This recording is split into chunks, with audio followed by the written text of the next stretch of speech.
to stand up strong, face the truth about themselves, understand what went wrong. I know we can find a way. I know we can find a way. I know we can find a way to stand up, stand up, stand up.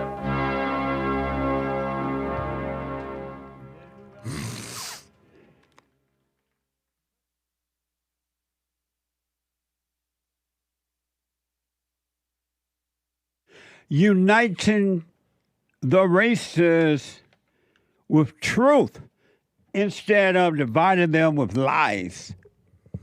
We're also rebuilding the family by rebuilding the man.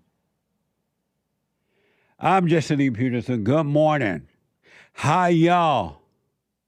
You can get involved by calling 888-77-53773, 888-77-JESSE, Jesse, Jesse. Amazing. I hope you had an amazing weekend.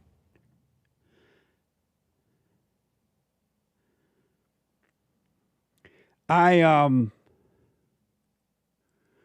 have a brand new biblical question, and it's a doozy.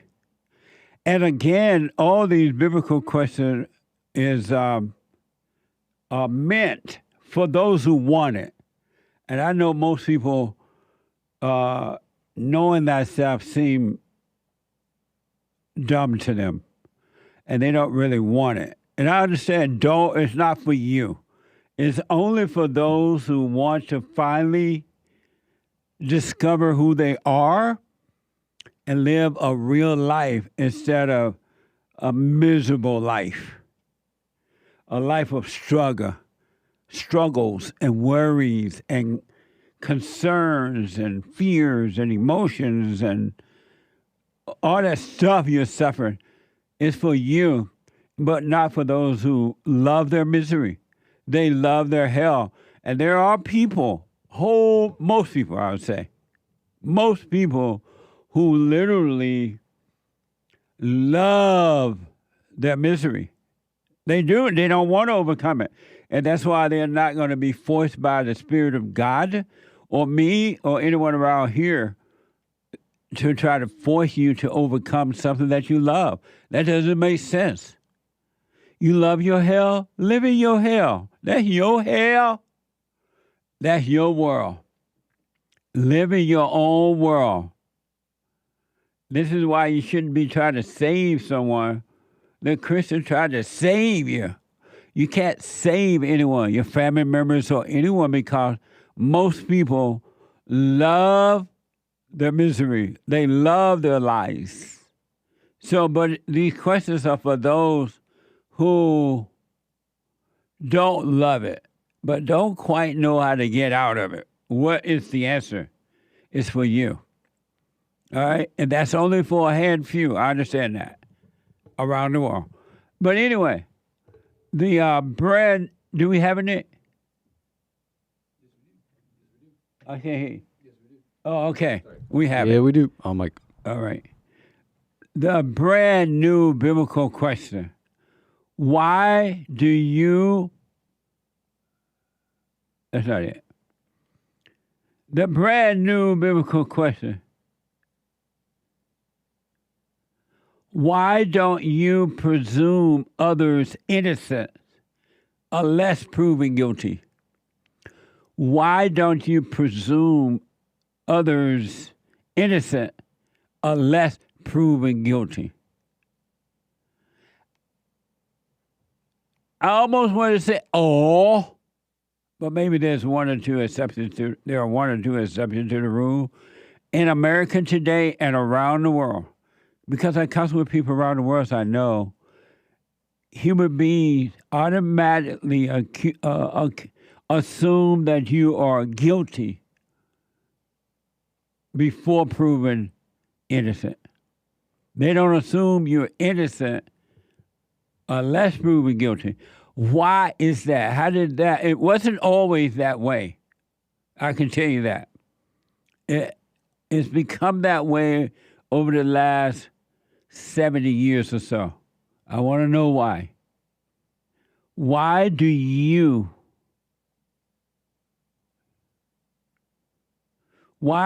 you presume others innocent unless proven guilty?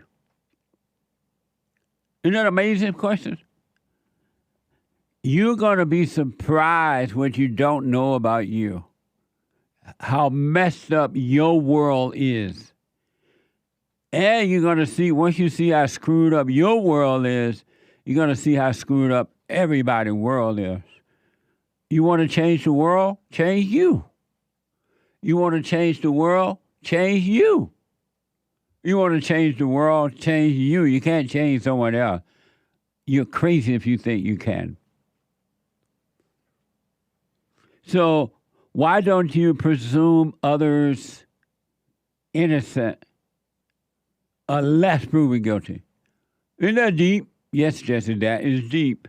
We dealt with yesterday's last week's biblical question at yesterday's fellowship of why do you need anyone else's approval?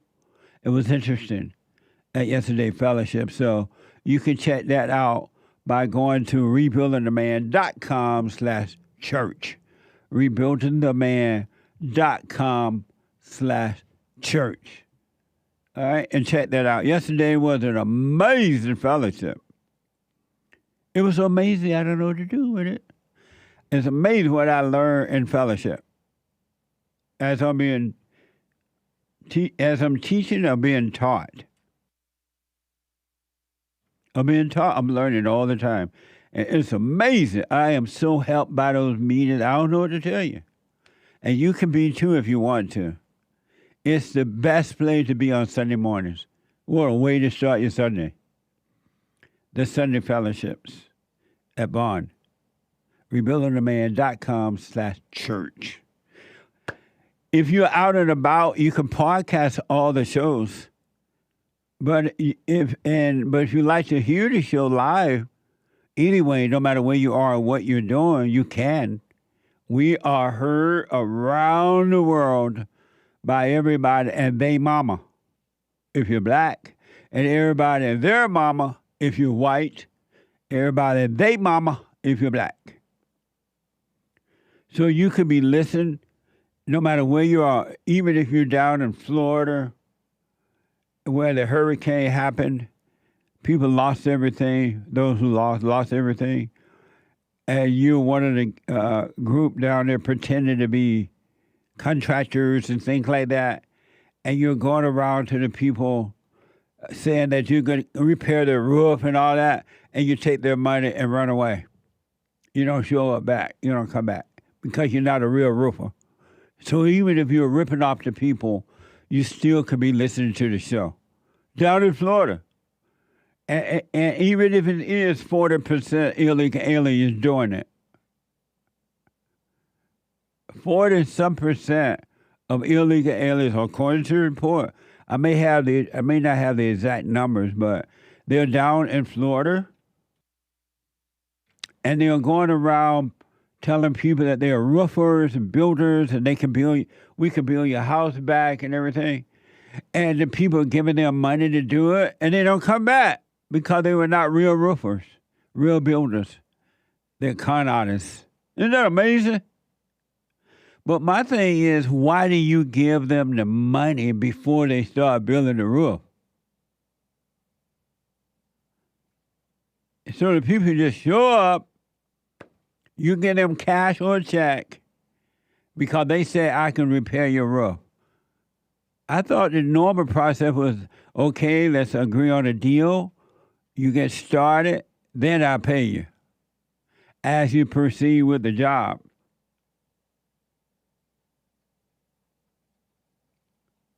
Yeah, normally do. You pay half now, or a portion now, and a portion later. But after you start the job, when you show up and you're up on that roof, you get your first payment. What's wrong with the people? But anyway, You could be listening to the show if you're ripping people off about being a contractor. Illegal alien and a contractor, you're lying. You can listen to the show live on your iPhone or iPad by calling 605-615-4131. 605-615-4131. And to donate and have your comments read out loud, go to Buy Me a Coffee. BuyMeACoffee.com. BuyMeACoffee.com/JLP Talk. BuyMeACoffee.com/JLP Talk or Bond JLP Cash App. Bond JLP Cash App. It's Monday already. It's Monday. Rainy days and Mondays always get me down. Rainy days and Mondays always get me down. Hanging around. And every Monday is female. We take all calls, but the female get in first on Mondays. It's always Female Monday. All my life, I had to fight.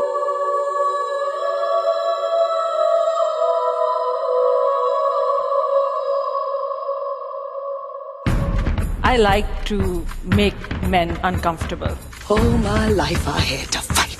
Let women take over. Some of us believe that women are getting paid less than men. I proudly say I'm a feminist. Thank you. Deep in their soul, they want to be home with those babies.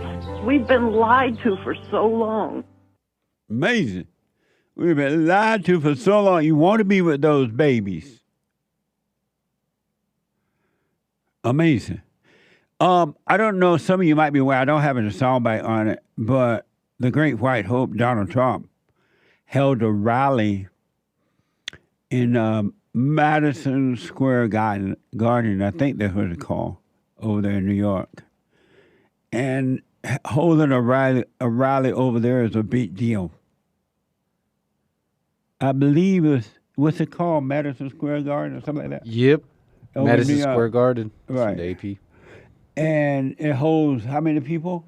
You don't know? Let me find out for you. Okay, I don't have any information here on it, but it was a big deal. And everybody and their mama and then some showed up. The capacity is 19,000. Wow. Could be up to 20,000. Well, they filled it to the max. The max. Everybody and their mama showed up. And then they said that it's been reported there was so many people there, that big crowd outside, that could not get in. They could not get in.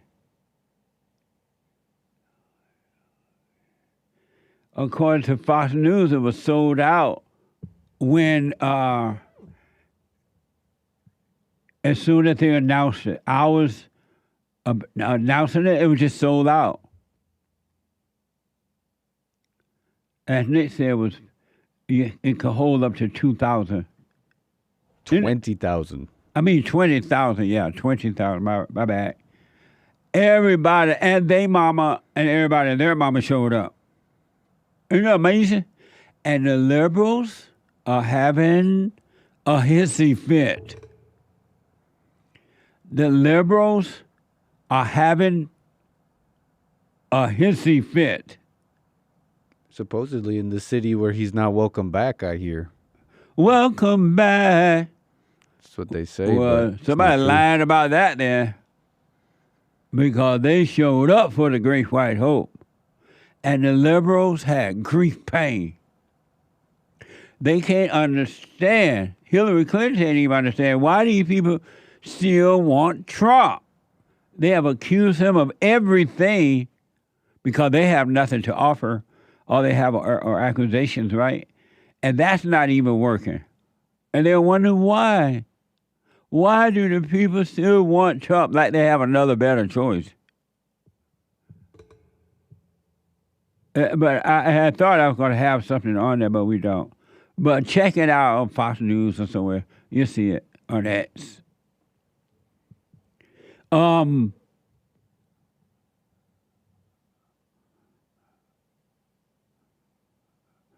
So Madison Square Garden is the home of the New York Knicks basketball team. And the New York Ranger hockey location.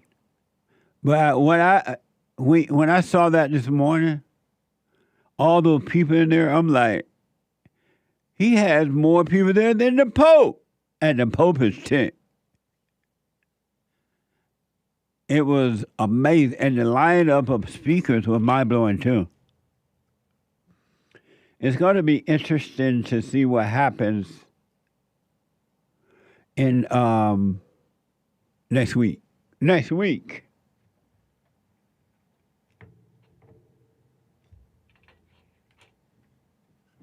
The liberals are ticked.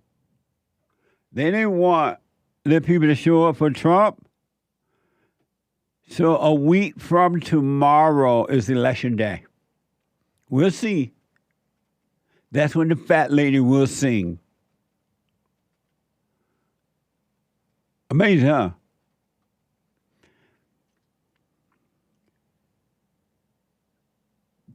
I need to catch up on Joe Rogan still. I haven't even watched that one. I haven't watched this Madison Square Garden one yet. Amazing. Well, I never watched Joe Rogan. I don't know who that is. But he was on some podcast recently. Oh, thanks. Trump was. Thanks. Yeah. What? Nope, nothing.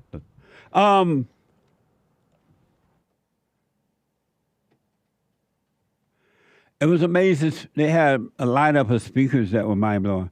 I want to, according to Reuters, speaking at a rally in Kalamazoo, Michigan. Been there before. Big Mama Michelle, they say Michelle Obama, I say Big Mama Michelle Obama, drew a distinction between Kamala Harris and Donald Trump on personal character and qualification. Watch this from Reuters. I hope you'll forgive me if I'm a little frustrated that some of us are choosing to ignore Donald Trump's gross incompetence while asking Kamala to dazzle us at every turn. I hope that you'll forgive me if I'm a little angry that we are indifferent to his erratic behavior, his obvious mental decline, his history as a convicted felon, a known slumlord, a predator found liable for sexual abuse, all of this while we pick apart Kamala's answers from interviews that he doesn't even have the courage to do, y'all. Please, do not hand our fates over to the likes of Trump, who knows nothing about us, who has shown deep contempt for us. Who is us? Because a vote for him is a vote against us. Us who? Against our health, against our worth.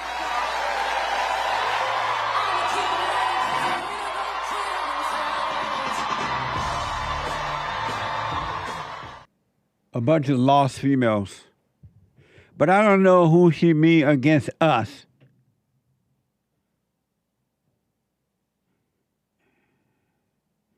And she really does sound frustrated and irritated. That's why we don't need a woman in the White House. They can't handle pressure. They can't handle it. She's ticked. And as Trump will show you and have shown, there's never a reason to get angry. Anger is not necessary.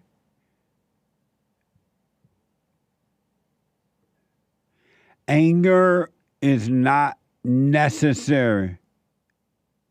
And Big Mama Michelle is ticked. But I don't know what she mean by us. Us who?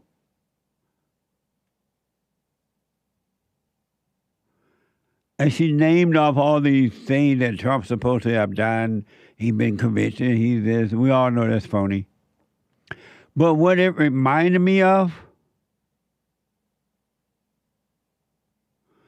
is when married men and women are breaking up and there are children involved or not, and the woman goes to court, especially when she's trying to take the man's children away from him and destroy them, she make up lies about him.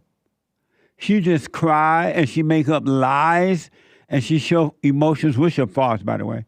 And she does that to get what she wants. And it's never good.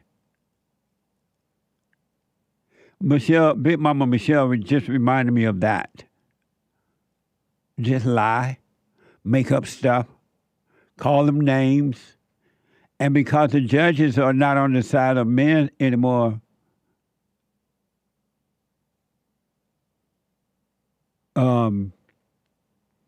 they fall for it. They're afraid to go against the woman, even when she's wrong, and they know she's lying. When she's crying, she's lying. That should be on a T-shirt, hey, or Nick, or Derek. When she's lying, she's crying. No, when she's crying, she's lying. Wouldn't that be cool? Perfect. Can we also put the B word on one? Uh-huh. No, I'm joking. I call it the B word. When she's lying, crying, she's lying. I want you to know that. Michelle's speech did not sound inspiring to me either, Hake.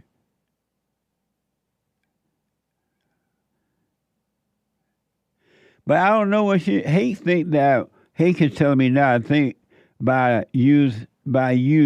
us, she means women. But that didn't make sense though. She's only one woman. She's not us. She's not every woman. It's not all in her. That's how they think, though, collectively. Really? So they'll know the message was out there for those who were to receive it. She up there lying. She didn't say one thing that Kamala Harris did while in office, and she still is, to make the country better. Not one. Just personal attack. Doesn't that remind you when your children's mother or child's mother go to court to try to take your child away from you? Didn't that remind you that she just make up stuff and then she cry? When she's crying, she's lying. She almost sounded like Barack Obama. I don't know if Barack Obama sounded like her, Big Mama Michelle, or she sounded like the fallen Messiah, Barack Obama.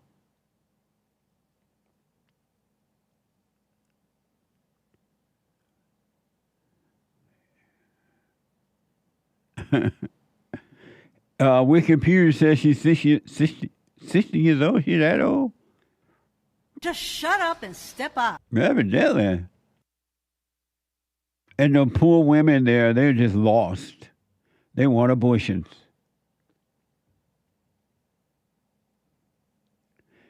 I'm being told by Hate. Normally she sounds a little sweet and a little relaxed.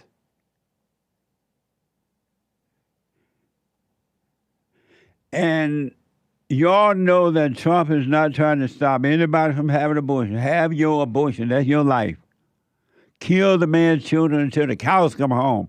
The aftermath is on you. The repercussions are on you. So you pay the price for that. But Big Mama is tick. Big Mama and the Pope are tick.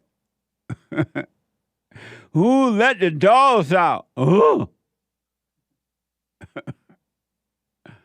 Big Mama is so tick. So I want you to listen to this again from Big Mama Michelle, and I want you to reflect on the woman you have children with, and she's trying to take your children away from you.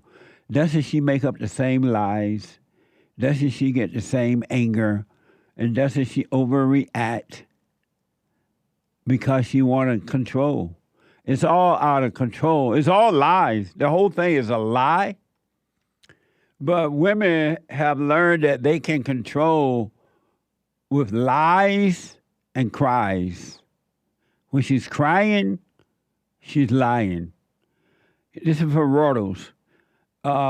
Big Mama Michelle speaking at a rally, and I'm saying Big Mama. This Rodos is not saying Big Mama. I'm saying Big Mama. Speaking at a rally in Kalamazoo, Michigan, Michelle Obama drew distinctions between Kamala Harris and Donald Trump on personal character and qualifications. Watch this. I hope you'll forgive me if I'm a little frustrated. Here you are. That some of us are choosing to ignore Donald Trump's gross incompetence while asking Kamala to dazzle us at every turn. Nobody asking that. I hope that you'll forgive me if I'm a little angry that we are indifferent to his erratic behavior, his obvious mental decline, his history as a convicted felon, a known slumlord, a predator found liable for sexual abuse. All of this while we pick apart Kamala's answers from interviews that he doesn't even have the courage to do, y'all.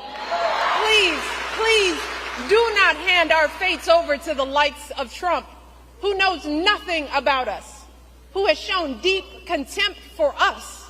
Us.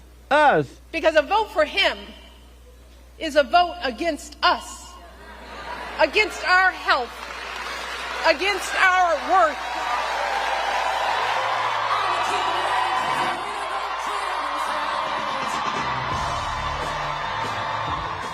Amazing.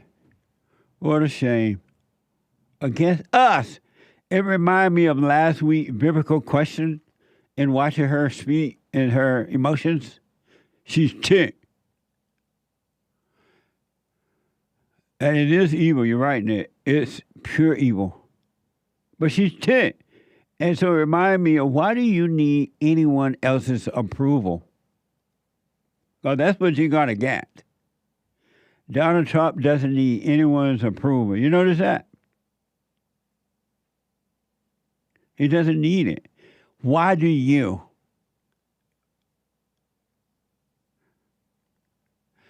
Big Mama Michelle is tick.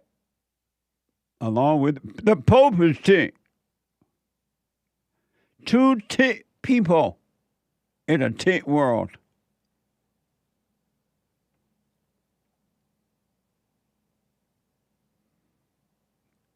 I have some more stuff coming up that's going to blow your mind. The Bible said, the Bible is in the Word. In the beginning, there was the Word was God, and God was the Word was with God. In the beginning. I have some more stuff to show you. The Bible says that every time you listen to the woman, you will suffer. Because you listen to the woman, you suffer. And every man that listens to the woman, every woman that listens to the woman suffers. And that used to be so known when I was growing up. The older women and the young women knew that. You've been deceived, and now you're paying a price for it. In the United States of America, a Judeo-Christian nation. 888-7753-773. Female Monday. I'll be back in a moment. Your phone calls and super chats. Back in a moment.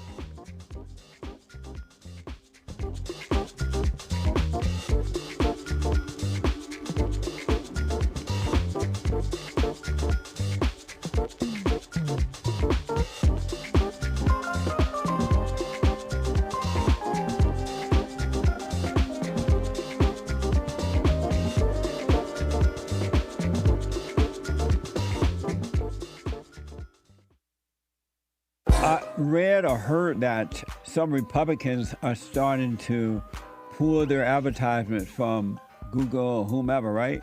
Because so many conservatives are being shut down, discriminated against, shadow banned, and all that kind of stuff. So conservatives are starting to fight back. It is happening to us too. I'm just taking it one day at a time. But you can go to jlptalk.com and find all the ways to support us. You can check out rebuildingtheman.com and support our nonprofit organization. You can call 800-411-BOND, 800-411-2663. And don't forget to like, subscribe, follow, share, and Sunny.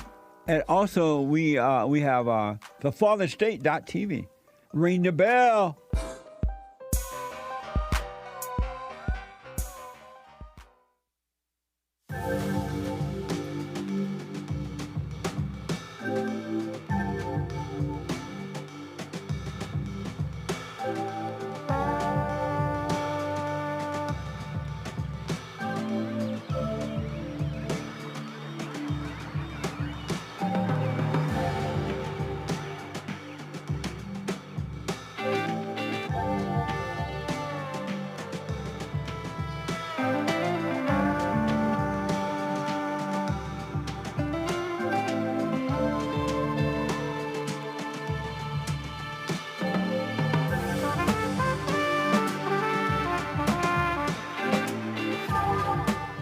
Okay, 888-775-3773,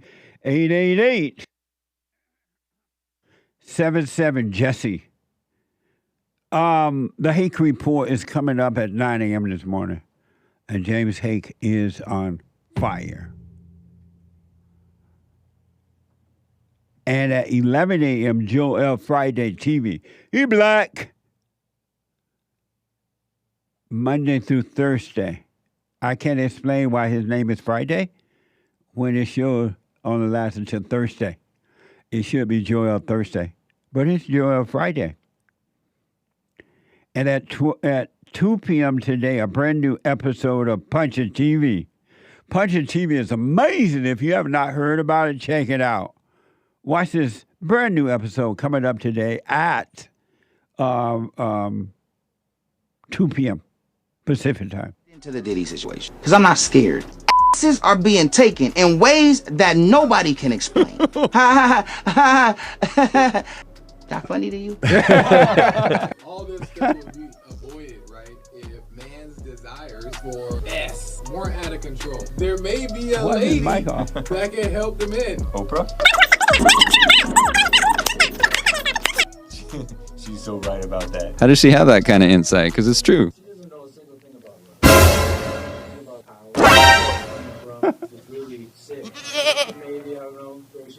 Why y'all mics sound weird?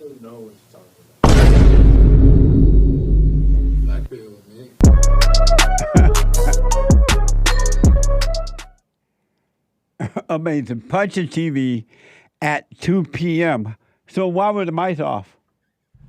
I know that there was a corruption or something going on. A corruption? With the mic and something going on, but What do you mean corruption? I thought it was fixed.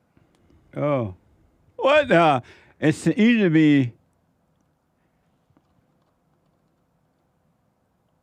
Oh, it seems like Joel, it surprised Joel as well. So it was not supposed to be like that. Yeah, I think you're right. Our system, we're a little we don't quite understand how one part of our system works. We might have to do some testing. 2 p.m. today. Yeah. So it's not supposed to sound like that, FYI. Punch It TV on YouTube and punchy.tv. And then at 4 p.m., the American Anchor Baby. I have been hearing around town because I don't get a chance to see the American Anchor Baby every day. I'm busy. But I don't get sometimes I replay, but sometimes I try to catch it live. I am starting to hear around town that the Anchor Baby show is on fire. They're like, what the? So the word is out. And I'm telling you, everywhere I go, I hear about the Anchor Baby. He ain't the Anchor Baby for nothing. So the Anchor Baby at 4 p.m. today. And you can podcast all the shows, those shows that you have missed. All right? Let me go to a first-time caller out of Florida. Dennis out of Florida. 888-77 Jesse. Dennis, welcome. Dennis. Yes. Good morning. Good morning. I hear noise in the background. All right. 1 second. Hold on, Dennis. All right. Okay. Can you hear me now? I can. Go ahead. All right. Good morning, Jesse. Good morning. Been watching your show now, man, for about it's been about 4 months. Uh-huh. And you do a great job, man. Absolutely excellent. I just wanted to speak on two topics, which are just the state of the election and what's going on, and also just a simple question about how to deal with my baby mother and my 2 children. Okay, go ahead. The Democrats try to use this identity politics to go ahead and win this election. And there's a lot of people that's falling for it, and it's pretty sad. Me, I'm part of the Haitian community. My parents came here illegally a long time ago, had me here, and with this whole they eating the cats, they eating the dog situation. A lot of the Haitians in the community are saying, "Oh man, I can't vote for this guy." And I'm like, this is not the first time that they accuse Haitians of eating cats. You know that? Oh, yeah. And if you ask, I was aware of that, but go ahead. Yeah, if you ask the Haitians that really come from Haiti, they do eat cats. Now, it's not the same house cat that we're talking about. We're talking about cats that are like wild cats out in Haiti. They say they eat them. They drink, and they eat the cats. It's like a celebratory thing. They drink the blood. They eat the cats. I don't know exactly how they cook it. I don't know if. But when you say they blood. drink, they drink what? They eat the cat. Oh, I didn't say they drink. Yeah. Oh, I thought you said they drink and they eat the cat. No. They eat the cat. So that issue is something that's known within the Haitian community, and people trying to act like it's not a possibility. I don't know if it's true. Well, I've had other Haitian people tell me that they do that. So, and they're from Haiti, and they say yes, it is true. It does happen. Yeah. So that whole issue, me as a Haitian American, I'm still voting for Trump because he's gonna call it what it is. If that's what they say, is going on, then hey, it might be a possibility that is going on. Absolutely. People can open their eyes and see that.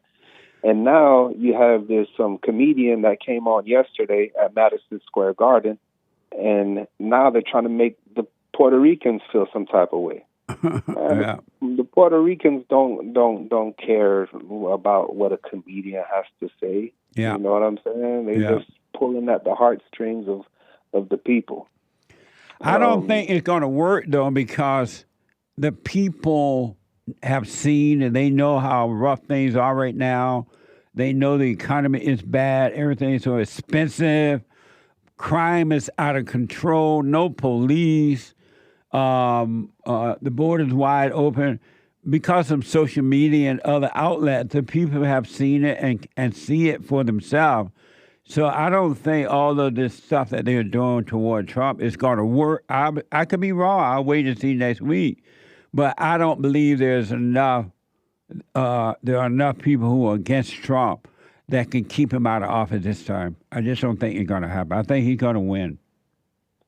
Yeah, I don't see it either. The only people that I see telling me that they voting for Kamala is the angry woman. Yes. These women out here are angry and they want to vote for Kamala. Yeah. Everybody else is on Trump's side. Yeah. Even when I voted. I early voted. And when you go to the polling office, man, you see ain't nobody laughing, ain't nobody smiling. Everybody's going in there and doing their job. Right on. Oh, amazing. Well, we'll see a week from tomorrow.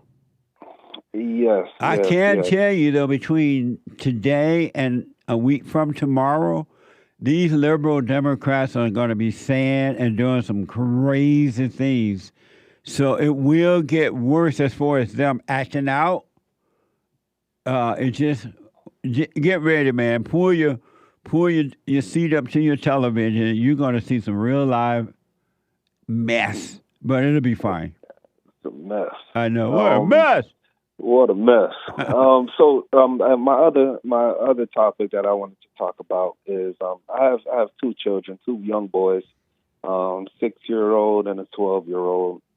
I'm currently about a good 45 minutes away from them. I see them every other weekend, but lately my schedule at work has been conflicting with my time for my children. So me and their mom went ahead and thought about a plan. It was probably August to go ahead and move to an area where we can both afford, because right now everything's so sky high. Yeah. We can both afford to live close by so I can be able to, take the kids to school. The kids stay at my house and then they stay at her house and we alternate. This past weekend, she called me asking for more money. I'm not on child support. I just send money for the kids every time that I get paid. And she called me asking for more money. I said, okay, I agreed. Send her a little bit more money. And then I told her, get ready because December we're gonna be living. Well, I'm moving to this area, and I hope you're ready to move too. And she texted back and she said, you think that I'm gonna move close to you with you acting this way? And it just blew my mind to see, instead of having your kid's father around able to help you, you want to put yourself first. Yeah. I'm not sure if she's going to be moving close to where I decided to move to, but right now I'm living in a place where I'm living with my cousin. I don't have to pay as much rent. I wanted to know if I should delay me moving to another spot where I'm going to be paying double the rent, and not even double, triple the rent, and wait for her to see if she does it, or should I wait to see if she comes around and agrees to move closer so I can be with the kids? Well, based on what you just said, did she agree to move at first and change her mind? She changed her mind, yes. Oh, okay. She agreed to move because what happened was she was living with her mother and her stepfather. Oh, okay. And her stepfather and my oldest son got into an argument, and they got into some pushing and shoving. And after that moment, that's when I said, "Hey, let's go ahead and just get the kids over here." Well, and here's she what. agreed at that moment. But then it sounded like she's changed her mind. And yeah, she changed her mind. Here's what I highly recommend: do what you want, though. It's your life. You do what you think is best. You're living it. I will ask her again, are you going to move?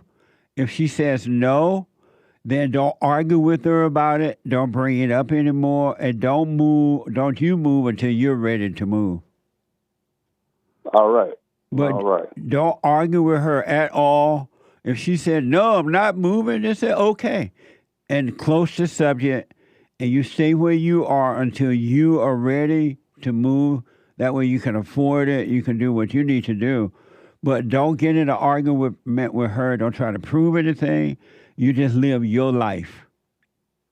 All right. All right. Thank you very much, Jesse. I've been doing the silent prayer. It's helped me a lot. Stay with it. Stay with it. And I want you to watch how she's going to try to drag you into an argument. Don't fall for it. You're right. You're right. Do all not right, fall for it at all, and do what you need to do what's best for you, all right? Thank you very much, Jesse. You're welcome, Dennis. I wish you well. Thank you. All right, buddy. Amazing. Laying your weapon down. There's no reason to argue ever. Okay, you want to move? Fine. and you do what you need to do, you're making a horrible mistake by arguing, especially with the men. Men, don't argue. And ladies that are waking up, stop arguing. Jeremiah is out of California. Jeremiah, welcome to the show. You're on the air. Hello, Jesse. Thank you for taking my call, sir. Yes, sir. You're welcome. So I wanted to talk about Donald Trump and Elon Musk. Elon Musk! Yeah. You guys are really great. And I was watching yesterday the Madison Square Garden and how many people were there. You got 20 in the building, 20K, and then 70 or 40 outside. Yeah, something like that. I heard that somewhere those numbers too. It was amazing, they say. Yeah. And you think New York is a liberal, Democrat, but you got all these people coming out and, coming to see him.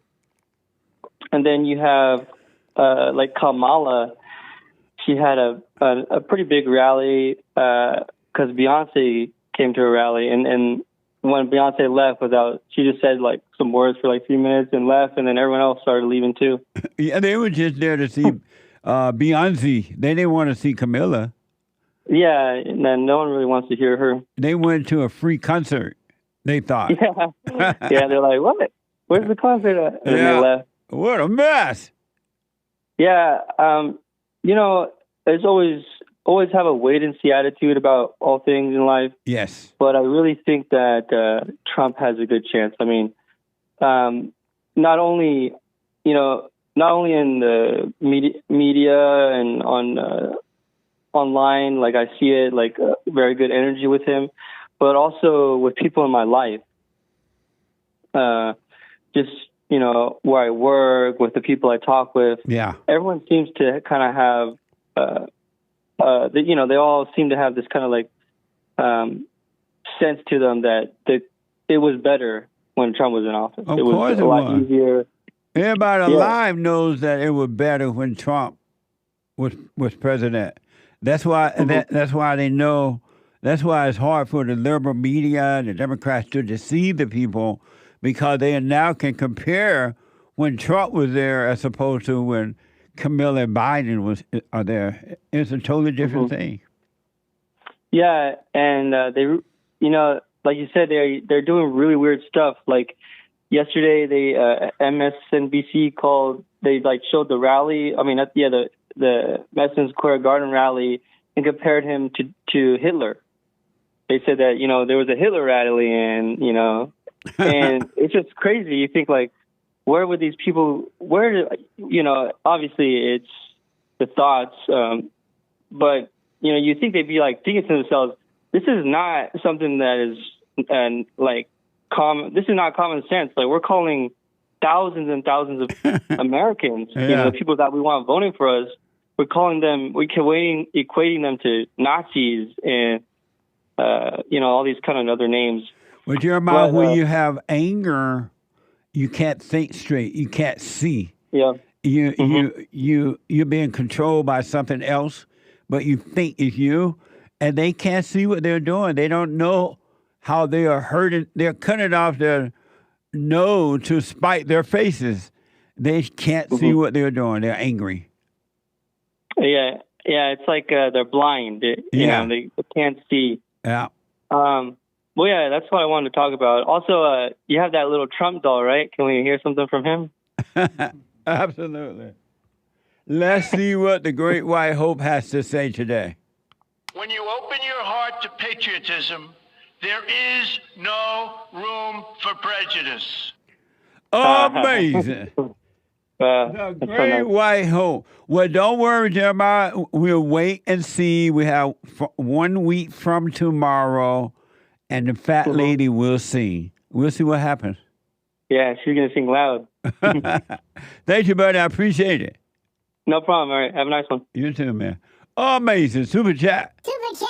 Super. Over on Buy Me a Coffee. Another new shirt? Maybe. How do you like it? It's nice, It's nice. Yeah, very nice. Thanks. Very nice. Hope it doesn't shrink. Why do you think it will shrink? You getting fat? I don't know. I plead the fifth.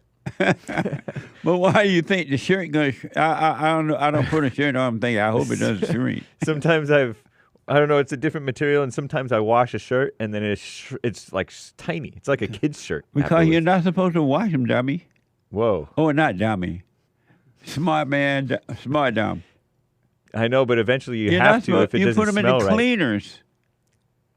Touche. And get them dry clean. Right. All shirts are not made to be washed. That's why they shrink. Men, it's okay to be a man. You don't know that? I know now. Thank you. Are you serious? You didn't know that before? No, I sort of realized, you know what? I probably shouldn't have washed this. But anyway, we got to read the super chats. No, some material is not made to wash and made to dry clean. Otherwise, it will get smaller. Yeah. It's crazy. What's crazy? You or the washing of the or the shrinking of the shirt? The fact that they make shirts in such material that it would shrink if you just treat it like a normal item of clothing. Anyway. You never dry clean either, Nick? No wonder you're so wrinkled all the time. I ain't never dry cleaned anything in my life. Really? So I've done it once, I think. You dry clean what? I had were red. What? Any suits I had that were nice or anything. You toss them into the wash? or you just don't wash them? Or rent it or something. Oh, rent it. What? Y'all mama didn't teach y'all how to wash? I know how to wash. You just throw the clothes into the washer. No, how not to put shirts that should not go in the washer. That never came up. Anyways, super chat. DJ bought a coffee. Every human being is two hoops and a holla from being the Menendez brothers. Forgive your parents. You got to forgive men and women. One thing I can just assure you, because God's not going to change his rules, you're never going to be free. You're never going to live a life of peace until you drop your anger. You must forgive your mother and your father. Until you do that, you're never going to return to the Father, and there's no peace. And that's why people don't believe you can have peace. Oh, you can have peace right here on earth, but you got to drop the anger. Anger is evil. Anyone that has anger is evil. Amazing. Thank you. Rachel bought a coffee. My mother has turned my family against me the last 2 years. I actively avoid her now. I've forgiven her, but I don't wish her to have her as a part of my life. I'm kind when I see her, but only spend time with my dad and some siblings. She tries and guilts me by offering doing nice things, saying she feels left out. Other day, she asked if she could plan for my birthday, for example. By every time I get close to her and she doesn't get her way, it's World War III. Yeah. How do I navigate? Stay away from the anger and don't fall for it. That's all. Just see her for the game she's playing, but don't resent her for the game and just live your life. You have no obligation to her at all. Zero. Amazing. Let me take a quick break. When I come back, we're going to finish the super chat and then your phone calls. All right, we'll get to them. Hate news, not the fake news. And I'll be back in a moment. 2 more hours to go. I made it. I have books that are amazing. I highly recommend you get them. 7 Guaranteed Steps to Spiritual, Family, and Financial Success Guide. Even if you're not starting a business, but you have a job, or you're on welfare, it can help you if you do. Be doers of the word, all right? From rage to responsibility. From rage. That's what I write about in the first chapter, especially how I overcame. Scam. How the black leadership exploits black Americans. They're using them, and blacks are too willing to be used. And then my last book, The Antidote, Healing America from the Poison of Hate, Blame, and Victimhood. They are all amazing books, and they are helpful. Go to rebuildingtheman.com if you want an autographed copy, or call 800-411-2663.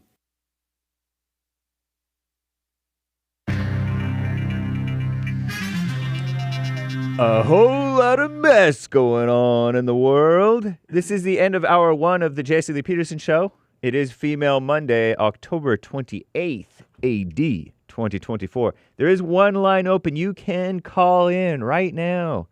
This is the Zoomer version of calling in. Zoomer and Generation Alpha, they call in like this. And us normal people call in like this. Right now during Hake News, Not Fake News, and JLP will be right back to your calls, I do believe. And we'll get to the rest of your super chats and some great stories as well. Commie Nonsense Network CNN says, when considering who is living paycheck to paycheck, households with an income of 6 figures, meaning hundreds of thousands of dollars of income, or at least 100,000, are not likely the first to come to mind, but that is what's happening. About a fifth of U.S. households that earn more than $150,000 a year are in that situation, living paycheck to paycheck. They got to cut down. Thanks, Obama, which is to say Biden, which is to say cackling lame-o Kamala and their ilk. Am I right? And the presidential race. Most voters think our greatest president, Donald J. Trump, will not concede if he loses the 2024 presidential election, per a new Commie Nonsense poll conducted by SSRS, with a sizable minority of his backers saying losing candidates have no obligation to concede. Overall, just 30% of registered voters think Trump will accept the results of the election. That's not too bad. And concede if he loses, while 73% say lame-o cackling vice president, so-called Kamala Harris, would accept an election loss. The poll comes a day after Trump held a rally in Madison Square Garden. Isn't that where people box too? I think so. In New York City, where he doubled down on his promise for a massive deportation program. Shout out to the illegals. We love the illegals, but you got to go back. Day one to reverse an immigrant invasion. The United States is an occupied country, Trump said, as Democrats projected messages on the exterior of the Madison Square Garden arena, on the exterior of the building, that read, Trump is unhinged. Oh, they're projecting. And Trump praised Hitler. Crazy, huh? That's fun. You know what else is fun? The Middle East. Maybe not really. Negotiators for a ceasefire and to secure the release of Israeli hostages in Gaza, they are not expected to see significant progress until a winner is declared in the U.S. presidential election. So said a source briefed on the talks to Commie Nonsense. The latest round of talks began in Qatar on Sunday, did not focus on achieving a deal, but rather on jump-starting the process. The source added. The discussions also covered the war in Lebanon, because is that Hezbollah? As well as Iran and their regional influence. Meanwhile, Iran has vowed to respond to Israel's strikes on the country on Saturday, which Tehran says killed 5 people. Rest in peace, Persians. We're pulling for you and for Israel. We love them both, right? But they said that they do not want a wider war. Right on, Iran. Knew I liked you. Israel said that the strikes hit military targets and were in response to Iran's attacks on Israel earlier this month. So let's hope that our greatest president wins to iron things out between those two. Get along. And McDonald's will resume selling quarter pounders. That's their burger. The slivered onions were potentially killing people and stuff, or one person. In all restaurants this week, after considering new data regarding the E. coli outbreak linked to the burgers, the company said on Sunday, the CDC issued a food safety alert last Tuesday warning that dozens of people reported becoming sick after eating quarter pounders. The E. coli outbreak led to 75 illnesses across 13 states, including 22 hospitalizations and 1 death, per the latest info from the scared woman-led CDC. Most occurred in Colorado. They deserve it. No, I'm just kidding. I'm James Hake. Now back to JLP.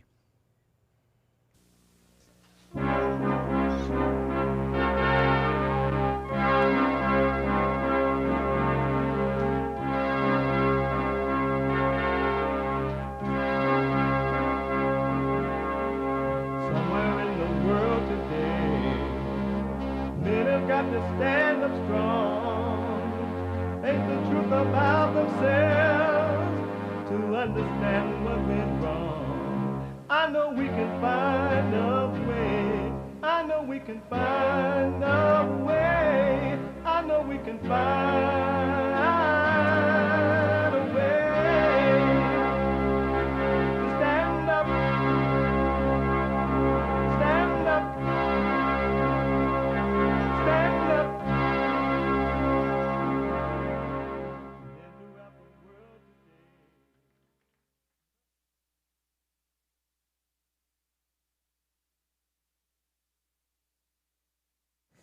Uniting the races with truth instead of dividing them with lies. We're also rebuilding the family by rebuilding the man.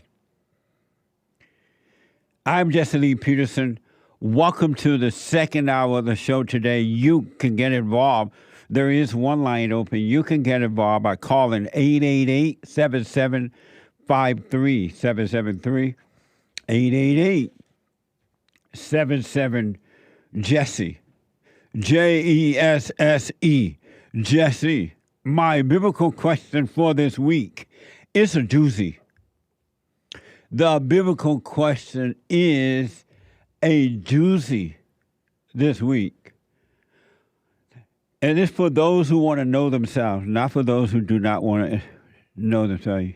Right, it's not for everybody. Why don't you presume others innocent unless proven guilty?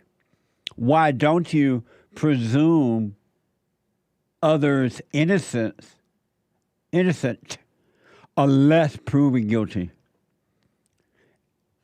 Nearly every human being, if not every, some people working on themselves now, they stop doing that. They always presume you guilty, and they get a thrill from it. What the? It's time to wake up. If not now, when? For those who want to wake up. If you're out and about and doing whatever it is you're doing, you still can listen to the show live by calling the listen line on TalkStream Live at 605 on your iPhone, iPad, 605-615-4131. 605-615-4131.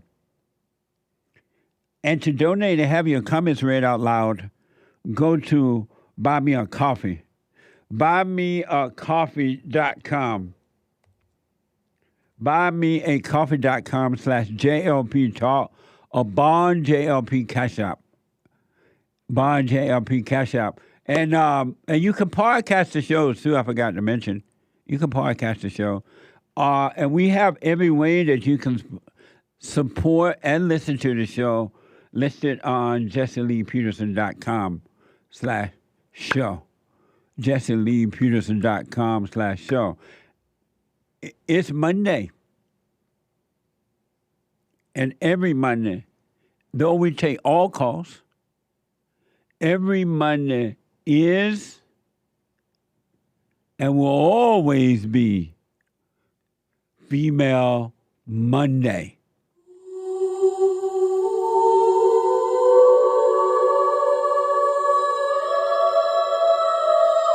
All my life at the fight.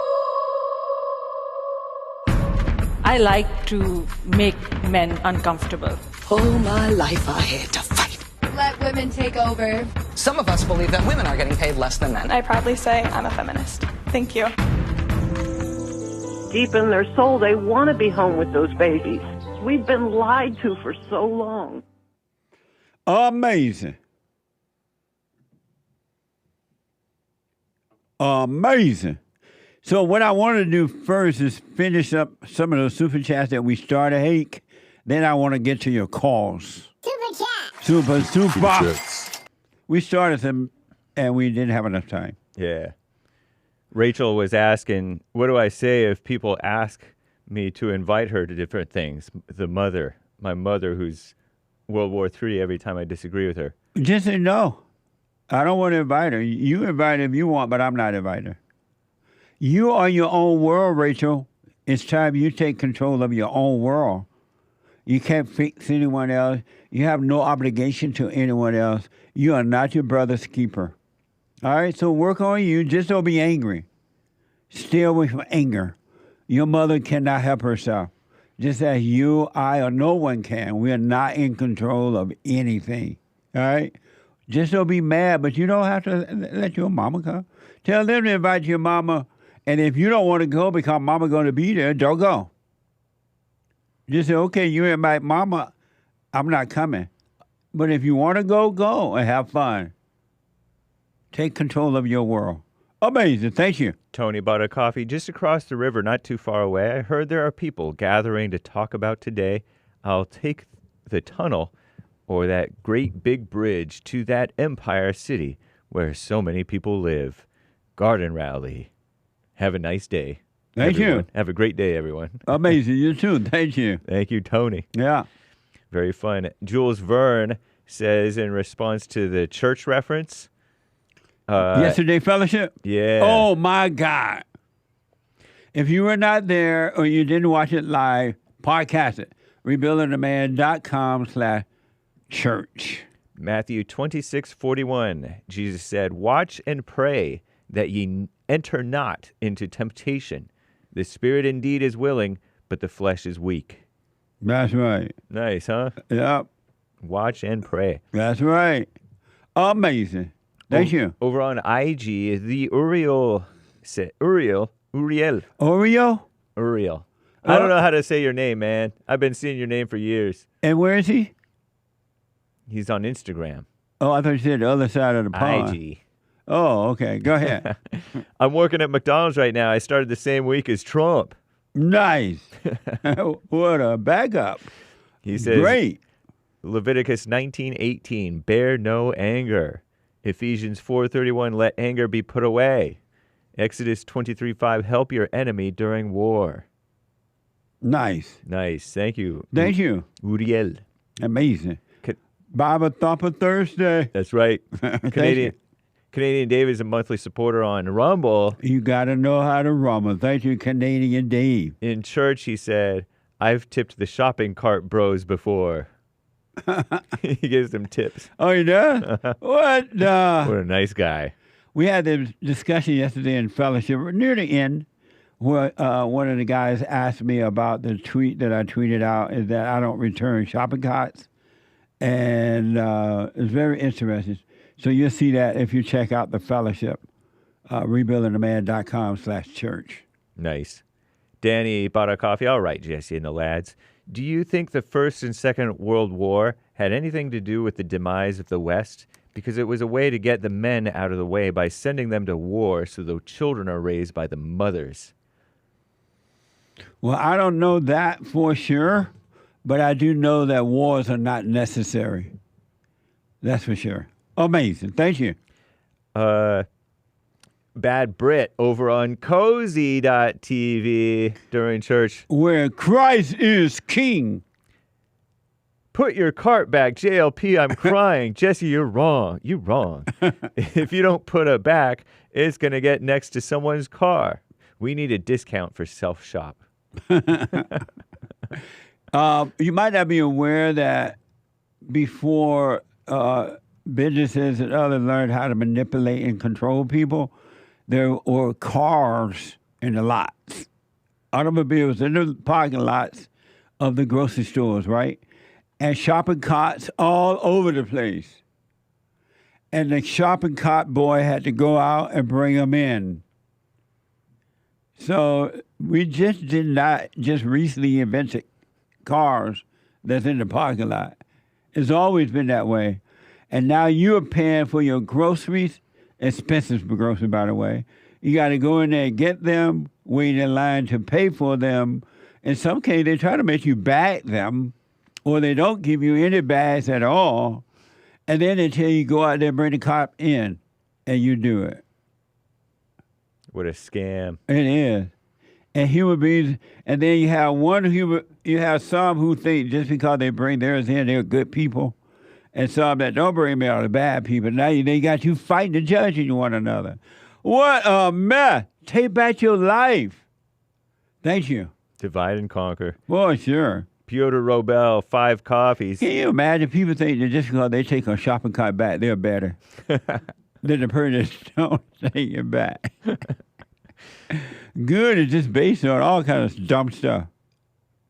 Thank you, Jesse and the team, for the best fellowship on this side of heaven. Amazing. Who's that? Piotr. Right on. Amazing. Thank you. Thank you for your 5 coffees.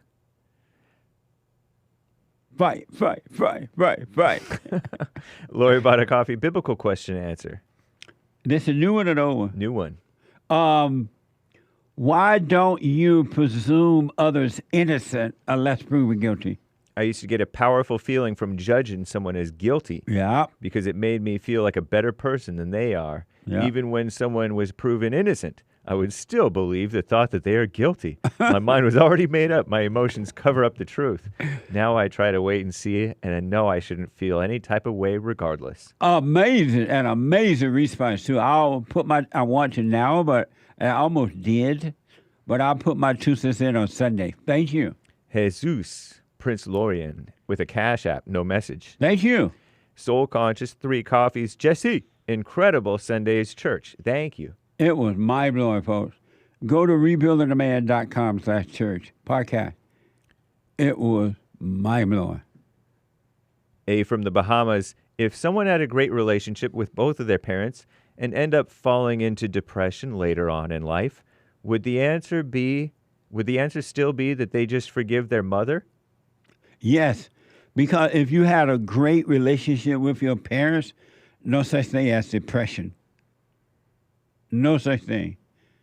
You got to forgive every human being, not one, but every human being who wants to have peace on earth, want to live a peaceful life. I know every human being doesn't want to live a peaceful life, but if you want to be free, you got to forgive your mother and your father. You got to. That's why you're depressed. You can't get depressed otherwise. No anger, no depression. Amazing. Thank you. Pardon me, I lost my place. JC bought a coffee. Jesse, I rewatched your Fallen State episode with Ben Shapiro. I love him, but he was so wrong and you were so right. What the? Amazing. Thank you. Check out the fallenstate.tv and you'll see when I interview Ben. Sion bought a coffee. Good morning, Jesse. What do you think about the nasty comedian at Trump's rally, Madison Square Garden? I feel like he was just planted there. That was not funny at all to me. He gave the media what they were looking for. He's right about the illegals, but there's a way to say it. I didn't see it. What did he say? He said that there's a floating pile of trash in the Gulf of Mexico called Puerto Rico, something like that. Oh, sorry, Sion. We're not supposed to laugh. I'm playing. See, I ain't laughing. But I didn't see it, so I have no opinion, though. Thank you. All right. Yeah, thank you. 2 coffees from Greenwall. Jesse, what did you think about, what did Sion think about it? She thought that he was planted there, and it wasn't funny. Oh. And he gave the media what they were looking for. He's right about the illegals, but there's a way to say it. Oh, okay. I'm going to have to watch that, Sion, and then I'll comment, hopefully. Sounds good. Yeah, thank you. 2 coffees from Greenwall. Jesse asked the Flat Earthers why their most prominent male writer is wearing women's clothing on video, but more importantly, why their experts are turning down an all-expenses-paid trip to Antarctica for the final experiment to observe the sun stay above and circle around the horizon in 24 hours, which everyone agrees is possible only on a globe Earth. Oh, man, see, I told you the Earth was round, but no! Somebody told y'all it's flat, and now you believe it. Just like the Christians believe Jesus is God. Crazy. Or they have a free will. What? Thank you. Cesar, 14 coffees. Very generous. Thank you. Thank you for church yesterday, and thank you for helping me see more and more every day. Thank you, and stay with it, stay with it, stay with it, stay with it. Charlotte Les bought a coffee. Hey, Jesse, did you see the mayor of NYC, Eric Adams, defending Trump? He is almost or secretly a Trump supporter. Trump 2024 or bust. No, I didn't see that. You see that? I didn't. I did not see that. Pretty cool. I didn't hear about it or If true. anything. But I hope it's true. Amazing. Thank you. Cesar, 2 more coffees. Jesse, can you say you told Harpo to beat me? You told Harpo to beat me. All my life, I've been beat by men. My dad, my uncles, my brothers. I ain't gonna take it no more. Amazing. Thank you. Kim bought a coffee. Jesse, you have changed my life. It's amazing how powerful forgiveness is. Thank Yes. you for everything you do. The one thing that make you free or aid in making you free is forgiveness. And yet it's the one thing that most human beings won't do. Isn't that amazing? Just think about that. The way out is forgiveness. Forgive and you shall be forgiven. You shall be, not you might be forgiven or I think about it or anything.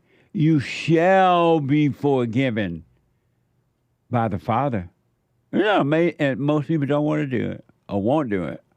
Stay with it. Amazing. Thank you. At this point, just call me Mike. When B words are crying, B words are lying. But he didn't say B words. He spelled it all the way out. Amazing. Thank you. And thank you, guys. I do believe that is all for now. Amazing. Thank you. Don't forget the brand new T-shirt. When they're crying, they're lying. That's right. We should put when women are crying, they're lying. Amazing. Nice. Let me go to Maria. Is that Marie? Maria, first-time caller out of Florida. Maria, welcome to the show. You're on the air. Thank you so much. I've just discovered your videos and have been binge watching them and making some improvements as my role as wife. So I appreciate all of that. You're welcome. Stay with us. Stay with us. Stay with it.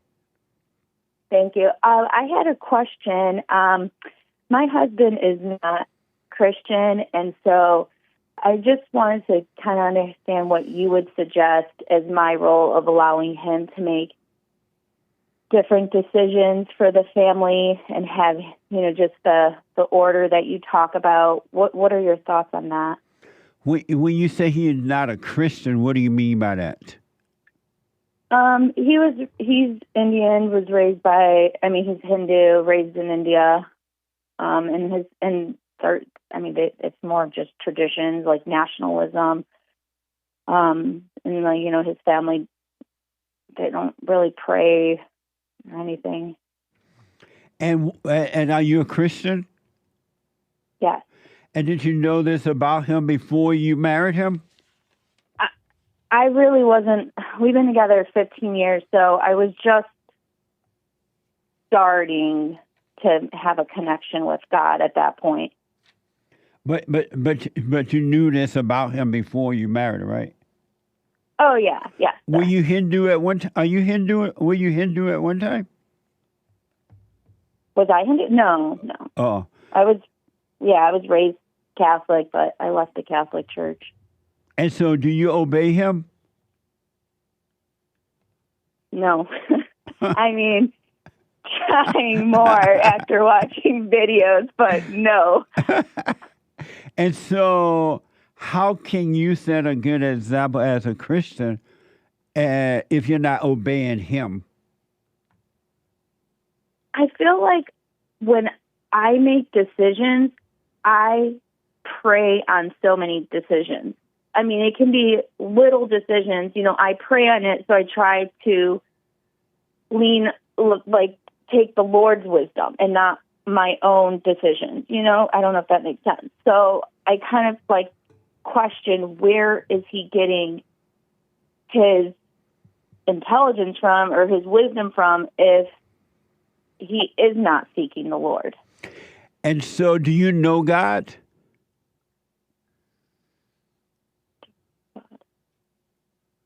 I believe so. I mean, I'm not perfect. I'm weak in times, and yeah. And do you know God? I believe I know God, but I am obviously with faults. Like, I have fear. And so how can you have fear and know God? Or how can you not obey your husband and know God? Well, like I said, I have faults, and I really just like to have fear. I mean, I just have fear that something will, happen to my husband or happen to my child. But how can you have... I know I shouldn't. I know I shouldn't. And why I do you? pray for that. I think, just because I let evil get in, it's just like past traumas and stuff, and I don't know, I just have fear still. But do you believe that it's possible to know God and have fear? Well, because we're still in human form and still on planet Earth, I think, when you're pure and totally connected, I think you can be totally connected to God in moments, and you can fall from that, you know. So you believe I think, you like, could if you be... look at... So once you were born of from your mother, can you go back to her womb? No. Once you were born of the Spirit of God, can you fall away from Him? I believe you can, because even God, selected David, and then he went and did wrong. So you believe that you could be born again of God and still fall away? Yes. And you believe that you could be born again of the Father and still have fear. Does fear come from God or from Satan? No, it's from Satan. So how can you worship Satan and God? I am trying not to. I've tried to find scripture to just repeat. I try to pray on it. Like, I hate the fact that I have this. And I've talked to other moms, and they don't have it. They I just trust in the Lord. And I try, I try hard. You want to have perfect peace on earth? Well, as perfect as you can have on earth. You want it? Perfect peace on earth? I don't know how that's possible on earth. Do you want it? Yes, I guess I would want it. Do you want it? Yes.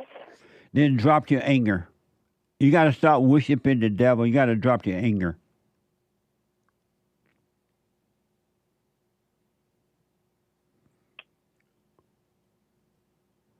I don't know what to do. You don't know, when you say you don't know what to do, what do you mean? You don't know what to do about what?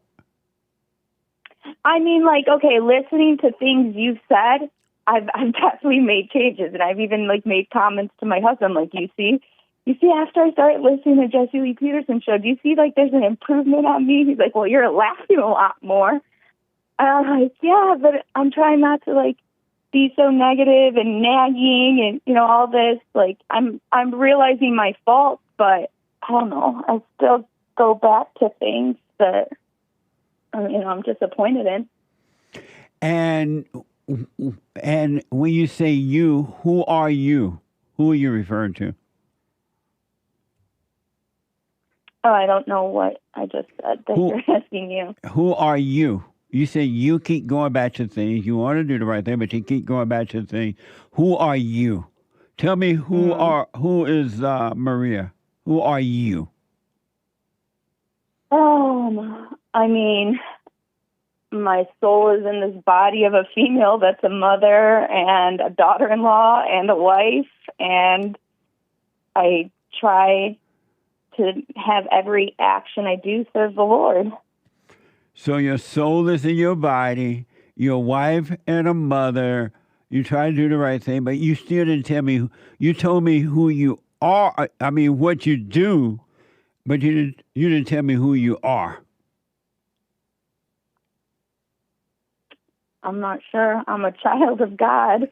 That's who you say you belong to him, but who are you?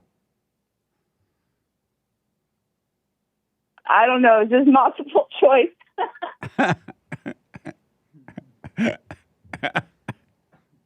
I mean, I see that I am a believer, and I see that I am still with sin and fault, and I struggle and I try. But who are you? All right, you're gonna have to give me multiple choice here then. So, but you're telling me the things you do, the things you try, and you belong to God, but you still didn't tell me who you are. You're telling me what you do, right? But you're not telling me who you are. I didn't ask what you do or who you belong to. I asked, who are you?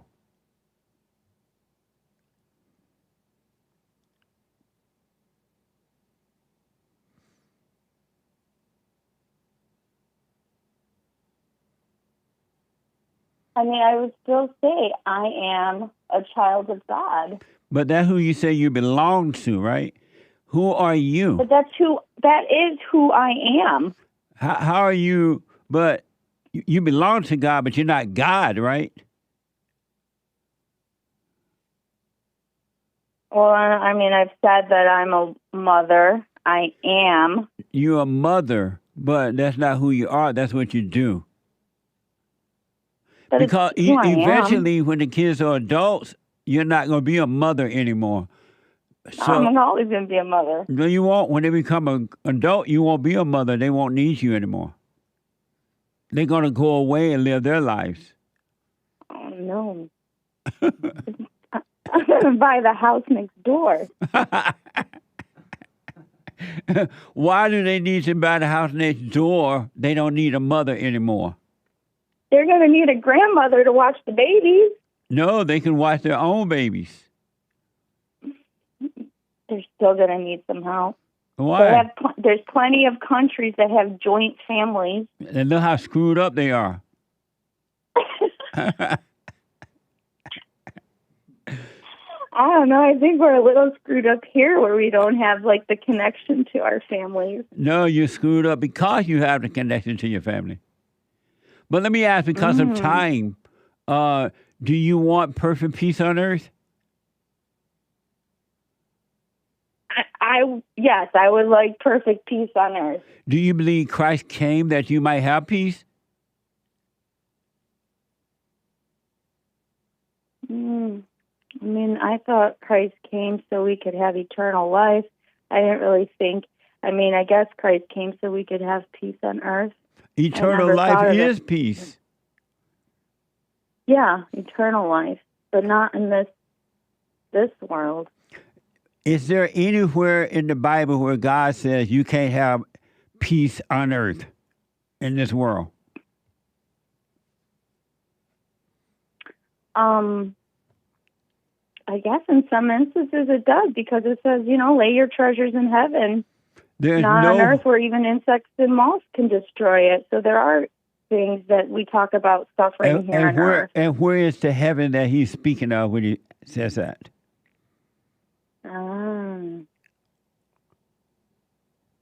That's true. No, that was a question. Where is the heaven that where is the heaven that he's speaking of? I figured the heaven is once we died and go to heaven. I didn't think we could have heaven on earth. There's no such thing as dying. You only have one death to do. That's the death of the ego. So why would you think heaven is somewhere else? You're so right. No, that was a question.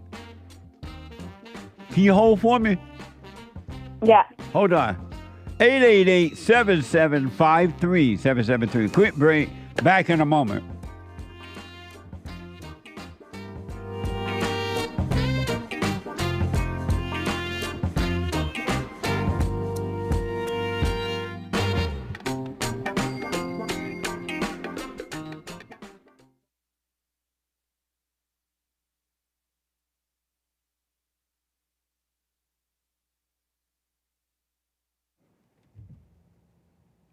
I'm on? Okay. Listen up. I'm going to do this right come hell or high water. Whichever come first. I have invested in gold, precious metals, right? And I am so glad I did. What you don't understand about me, I love being free. I really do. I can't help it. I was raised that way, and all my life I've been living that way. It doesn't mean I've gotten into trouble along the way, but I love being free. You can too. And for those who don't own land yet, you can definitely own some gold. And I told you last week that I have a special that is for the Jesse Lee Peterson listeners. It's here, as Oprah would say. It's here for everybody. So I want you to learn more about Goldco.com. I want you to learn more about it, right? So first I want you to go so that you don't doubt. You would know for yourself. Not just because I said it. I want you to, what are you saying to me or me? I'm going to interrupt. What? That's for me. That was for me. Oh, okay, for Nick. So I want you to learn more about Goldco. All right? Go and learn more about it. You will buy. And I've been hearing from you. Some of you have already gotten some gold from Goldco. So I want you to learn more about it. I want you to request a free 2024 gold and silver kit. All right? Goldco was awarded Best IRA Educational Resource by Money.com. Amazing, huh? If I wasn't invested in it, I wouldn't tell you about it. Really. So we have a special promo. 10% instant match bonus in silver. 10% instant match bonus in silver for qualified JLP listeners. Qualified JLP listeners. Amazing. I'm excited about it, but not too excited. I want, you're supposed to be free and free indeed. To learn more, go to JesseLovesGold.com. JesseLovesGold.com or call 855-644-GOLD. That's 855-644-GOLD. If you're not happy, let me know. I know everybody ain't going to be happy, even if Jesus came and told you to get some. JesseLovesGold.com or 855-644-GOLD. All right? Amazing. You got to be free. Well, you don't have to be. You could be enslaved to your imagination and to the government, or you can be free. All right? Amazing. I want to go quickly back to Maria, our first-time caller out of Florida. Is that fine? Oh, okay. Marie? Yes. And so, I forgot where we were. Oh, where is the kingdom of heaven? You were talking about all this treasure laid up in heaven, and don't be doing this. Where is heaven? I guess it would be the light within if we kill our ego. Where is heaven? Within us. And why don't you live from there? We're just going to have to re-listen to this and keep focused on it. You can have the kingdom of heaven right now because the kingdom of heaven is with you. It's inside of you. It is done. All you need to do is let go, surrender, and live.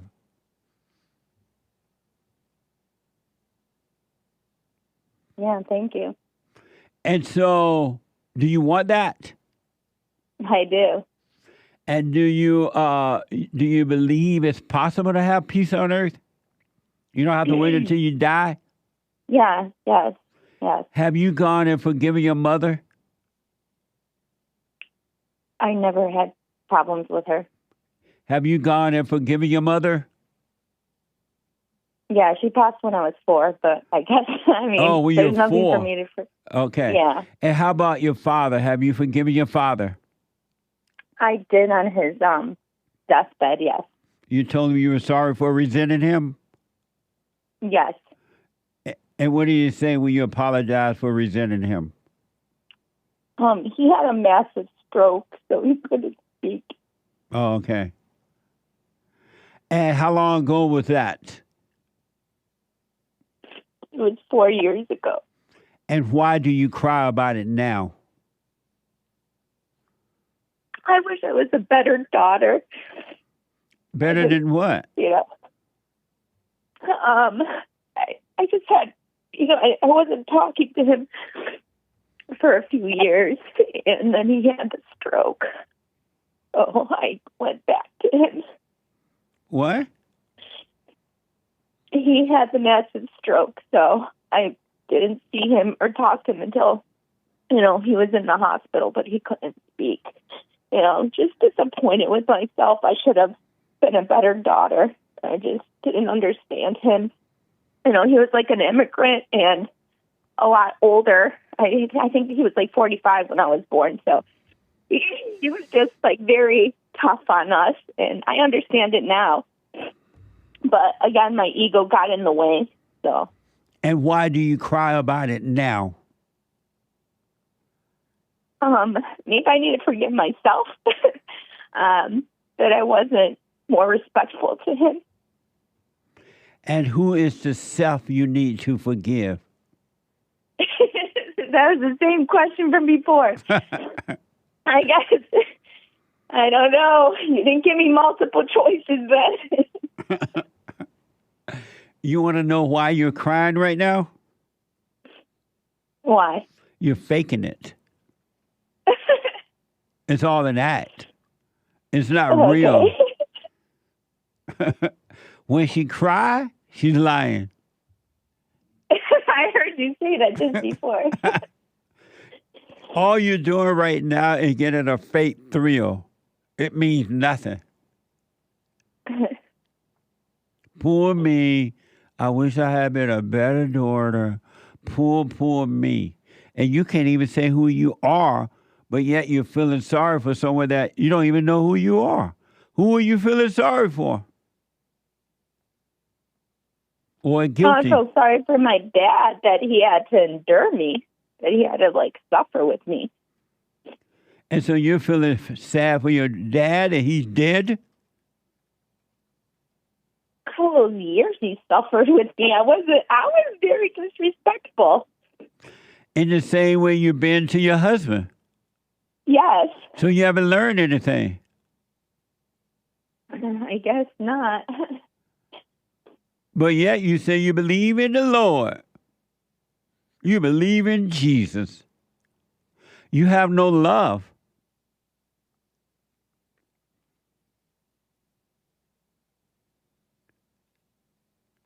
How can you believe in God and have no love? Well, I don't think I have no love. I'm sorry? I just need to... I don't think I have no love. If you had love, you would obey your husband. I guess, like I said in the beginning, I just didn't... what do you say to those husbands that are cheating on their wives? Not that my husband does that, women or alcoholics. Are they supposed to obey those husbands? Is your husband cheating on you? No. Is he an alcoholic? He had a drinking problem before. It's over with now. Is he an alcoholic? No. So then why do you ask about other people's problems? I think it puts things into perspective about what questions, I have about him not having faith, and are these things I should believe. How is that going to do that? That doesn't make sense. Because those other women Those other women who are with the husbands who have quote unquote alcohol problems, issues, they're not telling you they're driving their husbands insane. They're driving him to drink. They're not going to tell you that. They're going to say, oh, my husband's a alcoholic, and I can't stand it, man. He's this and that. But they're not going to tell you, you know what? I drove my husband to drink. So would you say that regardless of the man's faith, because of the order, the woman should just listen to him because God would then be in control in that man's thinking one way or another? What I'm saying is that if the woman truly is of God, there's no other choice but to obey your husband. It's not even regardless what the husband is like. But it wouldn't even be based on that at all. You wouldn't judge him in that manner.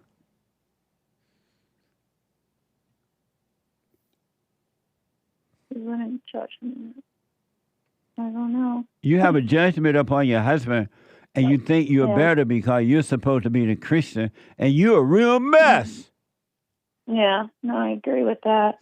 And because you're judging him, that's what's coming back on you. Because what you put it out, you're getting back. You're creating your own problems. Oh, for sure. So why don't you stop judging, little Christian? You're right. Why don't you stop? I need to stop it. Yeah, I need to stop. No, but why don't you stop?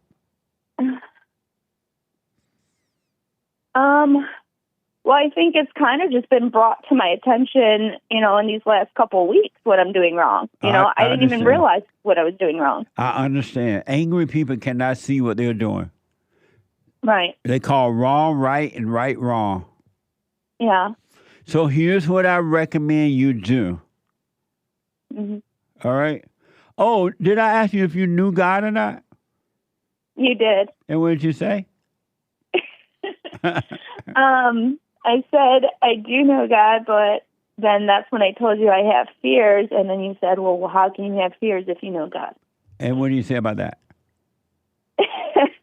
I said that I'm not perfect, and I have faults, and then I brought up David and how David did well. Oh, I see. Did God tell you to be perfect as he is perfect? Perfect as he? No. Huh? No. He said, be ye perfect as I am perfect.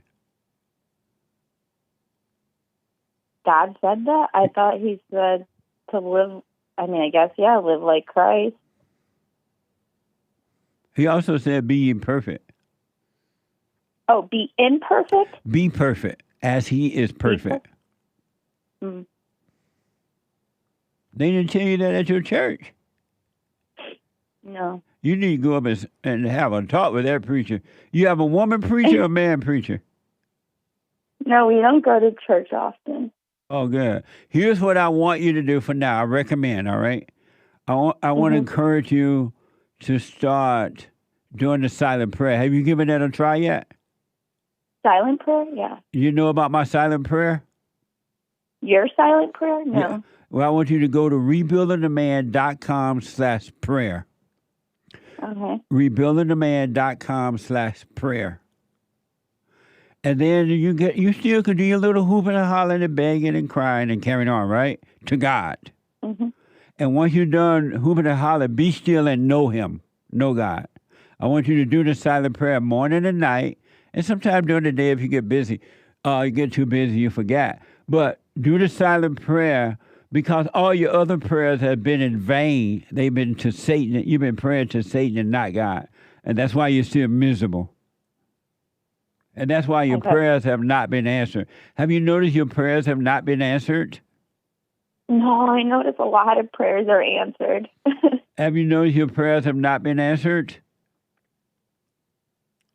No, I haven't noticed that. I feel like my prayers are answered. But if they're answered, why are things getting worse and not better for you? No, they are getting better. No, you don't listen to your husband. I'm listening more and more. I've been saying, I'm like, well, you're the boss. You're the boss. And then more and more. And then your kids hate you. I don't think so. I could see maybe as teenagers. Are you surprised your kids hate you? No, they don't hate me. But what do you, the irritation that they feel toward you, is that love or hate? But I don't think that there is irritation. I'm sorry, there is. Yeah. How old are they? Currently we just have the one with us. We're foster parents. So we just have the one 10-year-old biological child. So you don't have any children of your own? No, I do have the 10-year-old biological child with us right now, but one of our little girls was just removed and put with her biological sibling. I don't understand what you're saying. I'm black and slow. Give me. Do you have your own children? Yes, I have one biological. Oh, okay, and then one foster, right? Yeah. Oh, I got you. So I want you to start doing the silent prayer. And next week, I want you to call me. You can call me before next week, of course. But I want to know what you think about the silent prayer, because you're lost in your imagination and you're worshiping the devil and don't know it. All thoughts are all lies all the time about anything. And I want you say you're forgiving your parents. That's the beginning of waking up. So I want to encourage you to do the silent prayer and just watch those thoughts, because they're all evil, and God will take them away from you, all right? Okay. And you will have a clear mind. It'd be wonderful. Because you're not your thoughts, and you have been identifying with them, thinking that they were you all your life, but they're not you. And that's the death that you must die from. It's the ego thoughts of the mind. They're all evil. The ones that sound good and the ones that sound bad. Yeah. And your little friends, your little female Christian friends, they're lying to you. They're miserable too. Everybody's miserable. So what? I mean, these are homeschool Christian moms. They're pretty peaceful, and they do obey their husbands. Okay, you be honest with them. You see how peaceful they are.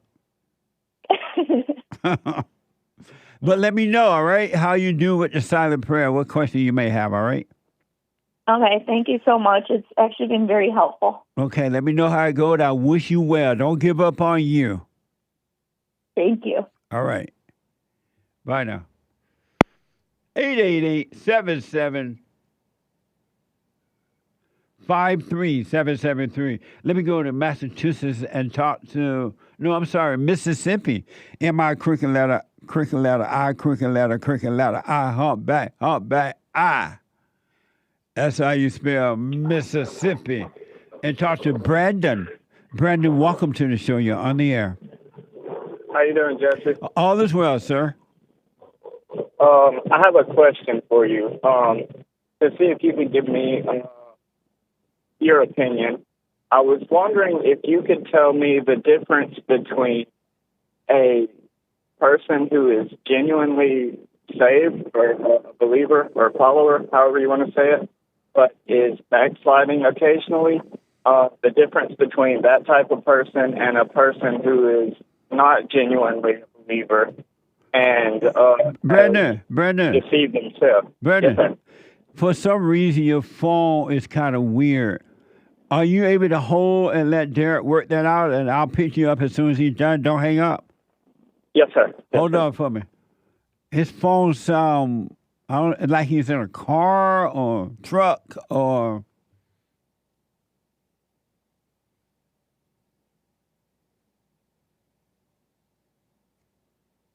Or something. Let me go to Manuel out of Canada. Manuel, welcome to the show. You're on the air all the way from Canada. Jesse, can you hear me? Go ahead. Loud and clear? Yes, sir. I wanted to ask. Ask. Man, you asked interesting questions to like that woman that was just on the phone. Like, that was an interesting conversation. But I wanted to ask, do you know the truth? Yeah, I know it when I see it. Absolutely. And what is it? You know it when you see it. Right. So it's not really something that can be, the truth is not really something that can be like explained or described. You have to like experience it for yourself. There are no words that you can put to the truth. There are some words you can kind of use, like the truth is God. The truth is reality. The truth is not in your mind. Things like that. But you have to really see it to know it. You can't really put words to it. Like when you say God said this or God said that, like, are you referring to what it says in the Bible, or? Give me an example of something I said that God said. Like you just said to that woman on the phone, God said, oh man, I already forgot, but you said God said something. and I was like, oh, is he referring to the Bible or like? About forgiveness? Yeah, something like that. That is in the Bible, and it's true. And once you see how wicked you are, and you go and forgive, you will see that was true. Okay. So, like, the Bible is like, you obviously know that it's like, a lot of Christians say it is the word of God. Like God came down and wrote that Bible himself. But that obviously didn't happen, right? Or maybe I'm wrong. Well, the Bible is not the word of God. The Bible is the word from God. But the word of God is inside of you. It's in your heart. Right, the word made flesh. It's that discernment inside you that tells you, right. Okay, here, now you're going to catch me on this one. I was going to say it's the discernment that tells you right from wrong, but maybe I'm wrong about that. What do you think about that? I don't quite understand that statement. You say that you shouldn't know right from wrong, right? You should only know right. But when you know right and wrong, you're playing God. You're on an ego trip. You think you are God, and you think you can discern right and wrong. Can you give me an example of that? Okay, so, yeah, go ahead. If you can give me an example of that. I can't think of one at the moment. Okay, so Kamala Harris. Wrong. You know what I mean? Like, that's me making an observation or judgment, right? Like, a lot of people would look. Well, you can see that she's wrong without judging her for it. Okay. And how do you do that? By not judging. But you're still making a judgment from within if you see that it's wrong, no? If you truly see that it's wrong, you're not making a judgment. You're just observing the wrongness. So making a judgment would be like speaking about it, being like, oh, Kamala Harris, she's wrong. Making a judgment is when you feel something about it. Okay. When Brandon, you start getting like emotional or something. When you feel anything about it, one iota, then you've judged. Interesting. I think I got you. Amazing. Thank you, Brandon. I got to take a break. I mean, not Brandon, but whoever that was. Emmanuel. Hold on, Brandon. When I come back, I'm going to come straight to you. I know I told you to hold there. Let me take a quick top of the hour news break. Hate coming in with the hate news. I'll be back in a moment, straight to your calls. Back in a moment.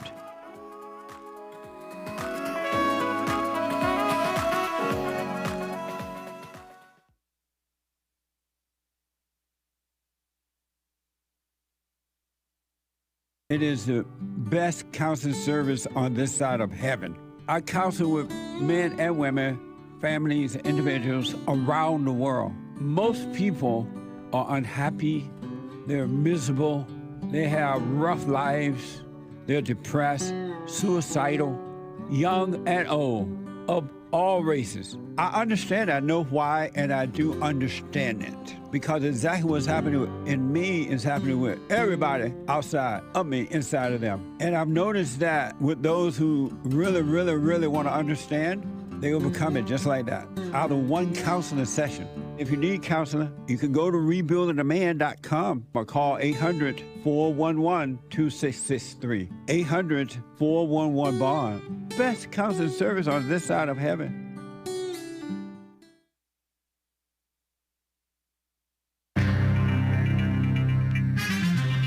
A whole lot of mess going on in the world. This is the end of hour 2 of the Jesse Lee Peterson Show. It is Monday, Female Monday, October 28th, AD 2024. There is one line open. You can call in to get on hold, to get on air with JLP right now during Hake News, Not Fake News. And the final hour is coming right up. A little finishing up the report on the McDonald's situation. Their quarter pounders are now safe to sell, safe to eat. Most of the related illnesses of E. coli were in Colorado. A specific ingredient has not been confirmed as the source of the outbreak, so said federal agencies on Friday. But the FDA previously said slivered onions or beef patties were the likely source of contamination. Interesting that they're thinking that they can sell them now again and buy them and eat them. Interesting. And the Washington Compost, days after the Washington Compost announced that they would not endorse a presidential candidate, their billionaire owner remains silent. Amazon owner Jeff Bezos. He has so far declined to comment, even as his own paper's journalists reported that he was the one who ultimately spiked the planned endorsement of Vice President cackling Kamala Harris right on. I think he knows what's going on, maybe. Many current and former newspaper staffers feel the timing of the announcement was highly suspect and has led them to believe Bezos's business interests influenced the decision. Yeah, he wants the country to survive, perhaps, so that his business can survive. Anyway, on Friday, Donald J. Trump met with executives from Blue Origin, which is the space exploration company owned by Jeff Bezos, hours after the Post announced their decision. The company has a $3.4 billion contract with the federal government to build a new spacecraft to transport astronauts to and from the moon's surface. Wow, pretty cool. For the first time ever. No, I'm kidding. And toxic smog, a thick, toxic smog, actually toxic, not just liberal description for people, right, has enveloped northern India and eastern Pakistan just days before the start of Diwali, Diwali, a festival typically celebrated with fireworks that each year sends air quality plummeting. The air quality index in India's capital Delhi, earlier today was roughly 250, whatever that means, after days in the very unhealthy zone above 200, according to IQ Air, which tracks global air quality. In the Pakistani city of Lahore, roughly 15 miles from the Indian border, air quality today surpassed a hazardous 500. Again, whatever that means. Almost 65 times the World Health Organization's, the evil World Health Organization's, guidelines for healthy air. Their guidelines might be legitimate, I'm not sure. Making it the most polluted city in the world, according to IQ Air. Diwali, the Hindu festival of lights, is set to begin Thursday. During the 5-day celebration, people gather with their families and feast, and they set off firecrackers, further exacerbating air pollution. Remind me of the Mexicans. Shout out to the Mexicans. They blow off fireworks, crazy ones. What a mess. School has resumed in Asheville, North Carolina after the Hurricane Helene pummeled western North Carolina as a tropical storm. Interesting that it's western North Carolina, huh? Students in the Asheville area have started returning to classrooms. Back to school, kids. Vacation is over. The Asheville City Schools District will reopen on a modified schedule today, according to the district. And a health alert for the kids. Children who have had coughs that go on for weeks, they may have a type of walking pneumonia that's been surging in the United States this year. Thanks, illegals. Thanks, Joe Biden, Crooked Joe, Kamala. Maybe. I'm just blaming it on them. And they may need a different antibiotic regimen to treat it, so say infectious disease experts. I'm James Hake. Now back to JLP, Hour 3.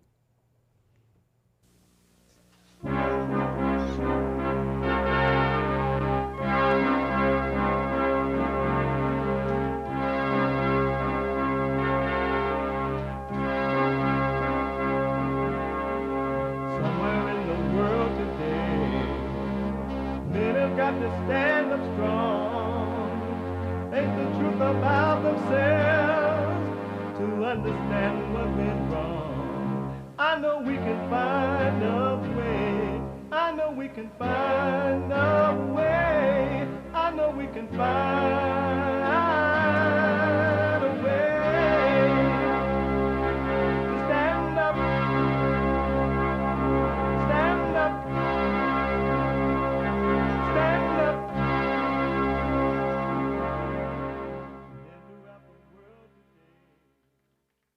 Uniting the races with truth instead of dividing them with lies.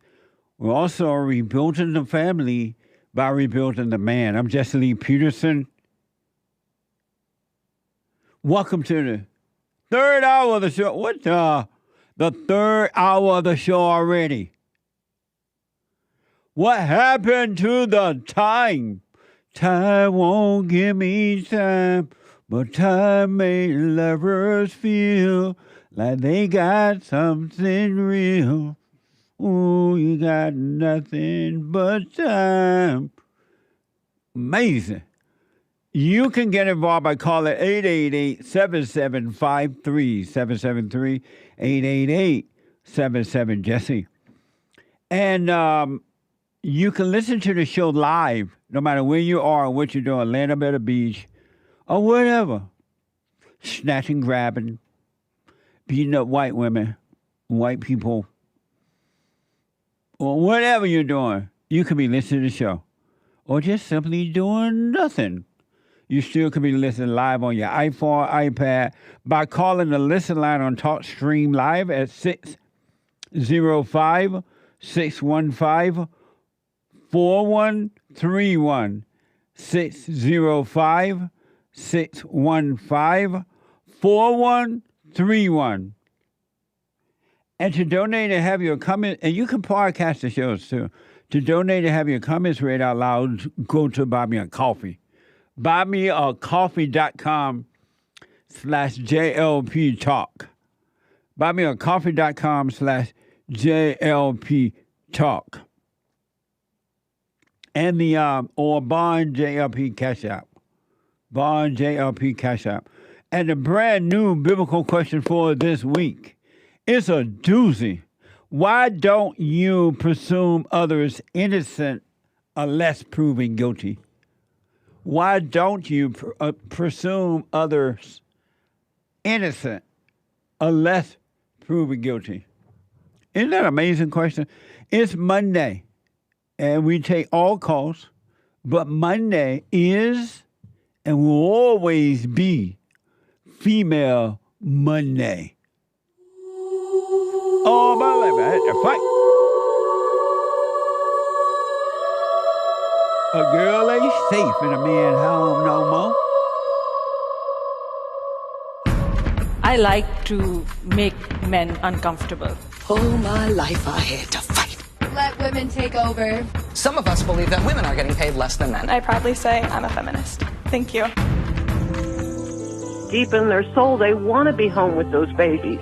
We've been lied to for so long. Amazing. I want to go quickly back to Brandon out of Mississippi, a first-time caller. I had to put him on hold so far with the phone. Brandon, let's try it again. Can you hear me better, sir? Loud and clear. Okay. All right. I have a question for you. I was wondering if you could help me discern the difference between a person who is a genuine follower of Jesus, who sometimes backslides, and a person who is not a genuine follower of Jesus, who is like self-righteous and convince them that they're just a Christian who occasionally sins every now and then. What is backsliding? What does that mean? Well, that's something I've talked to my pastor about it before. I'm still trying to work it out in my head. Whether or not you can actually lose your salvation or not, I'm still a little cloudy on that. And when you say lose your salvation, what do you mean by that? Well, I've heard once you're saved, you're always saved. but then the Bible says certain things like let no man take your crown and other things of that nature. So I'm not really sure what to believe. I read the Bible a lot. I go to church every week. I pray. I bring my kids to church. I try to do. So I don't know if it's just like intrusive thoughts that are I'm giving too much power to, and just overthinking, or what. I'm just wondering if you could help shed some light on that for me. Okay, so I'm sorry. Repeat the question for me again. I'm black and slow. I love it when you say that. That's hilarious. Could you explain the difference to me of a Christian who is occasionally sins or backslides, and a person who's not a genuine Christian, but they're like self-righteous and claims to be a Christian, but occasionally sins? There's no difference. They're both the same. Okay, so does that mean that... okay, I wasn't expecting that. Do you think... so I guess that means that the question of losing your salvation, you can't lose your salvation. How can you be born of God and lose it? I don't know. Can you be? When you're born of your mother, can you go back into the womb? No, sir. So how can you be born of the Spirit and be unborn? I guess you can't. Right. So there's your answer. Well, that took a lot less time than. So I guess I guess I'm overthinking it because I've been not really questioning my. Well, I guess I am now that I'm saying it out loud. I've questioned my relationship with Jesus because I do, sin occasionally, and then I feel guilty for it, and it makes me question my salvation or my place with Jesus. And I'm really kind of struggling with that. Why would you question something that you're not guilty of? Well, if I do, like, lie, for example, then I am guilty of that. And when you say you are guilty, who is the you that is guilty?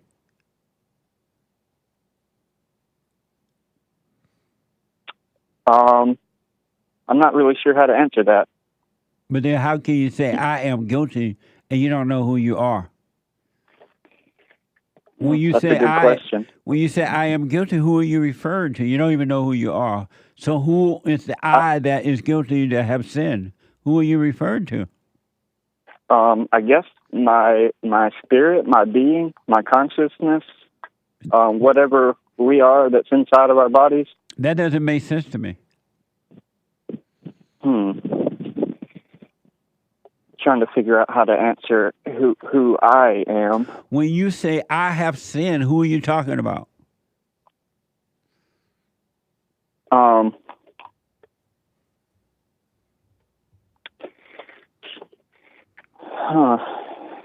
not sure.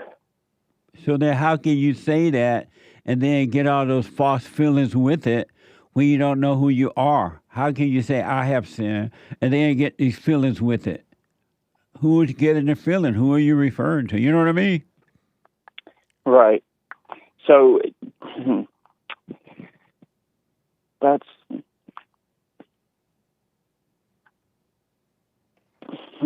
a good question. That's got me puzzled.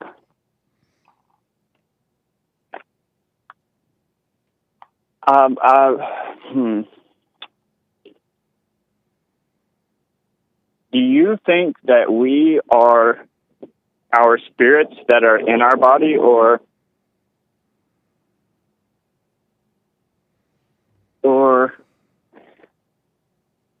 okay, I don't know, Jeffrey. I'm trying to. That's kind of puzzled me. Who am I? That's kind of got me. Because I think I know who I am. I know the characteristics that describe me, but like you said, that's not me, right? Right. So are we the spirits that are in these meat sacks? What? Is that who we are? Why don't you know who you are? I guess I've never thought about it that way. Whenever I've thought who I am, I think, I'm a follower of Jesus. I'm a father. I'm... Why do you think you're a follower of Jesus, yet you're lost? Well, I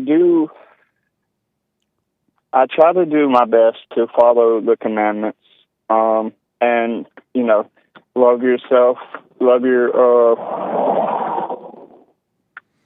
all the different things that Jesus says in the Bible. Love others. How can you love yourself and you don't even know who you are? That's a good question. Who is the self that you're loving? I don't know. Maybe I'm loving this persona that I've applied to myself. Yes. And where are you getting the love from to love your false self with? Well, only love comes from God. But are you getting love from God to love the false self? Well, if I'm not, then it's not really love, right? Right. So if I was getting love from God, then I wouldn't be questioning these things, right? Absolutely. Okay. Which is easy for you to accept? That you are a sinner or all your sins have been wiped away? Definitely that all my sins have been wiped away. Then why do you call yourself a sinner?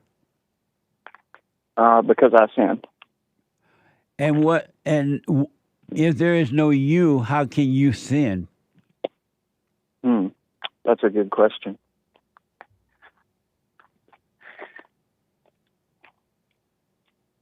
So can you occasionally sin and not identify as a sinner? If there is no you, how can you sin? And how can you occasionally sin but not identify as a sinner if there is no you to sin? That's a good question. So I'm thinking that I need to reframe my question. I don't think I'm asking the right question. Talking to you, I think I'm not asking the right question. I think I need to be asking, who am I?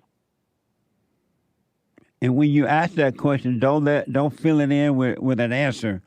When you ask the question, who am I, don't let the imagination fill it in. Oh, you're this, you're that, you're son of God, you're this or that. Don't fill it in. Leave it blank space and you shall know. But the imagination going to fill that in with all the knowledge of evil, and you're going to call that good. You're going to call it you. Okay. So how do you suggest that I set myself on this journey to discovering who I am or what I am? By discovering who you're not. You're not your thoughts. You're not your feelings. You're not your body. I just control all those things. You don't control them. They control you. You're not driving the car. You're the passenger in the car. Okay, I see you. There is no you, so how can you still didn't tell me who you are, so there's no you. How can no you control anything? I don't know, Jesse. That's kind of got my brain scrambled. I've never separated, mentally, I've never separated myself from, I guess, my emotions. I've tried to, but, or I say I've tried to. Maybe I haven't really tried to. Maybe I've just told myself that I've tried to. Didn't God tell you to bring every thought into captivity? All thoughts are all lies all the time about anything? Yes, sir. So why you still believe thoughts?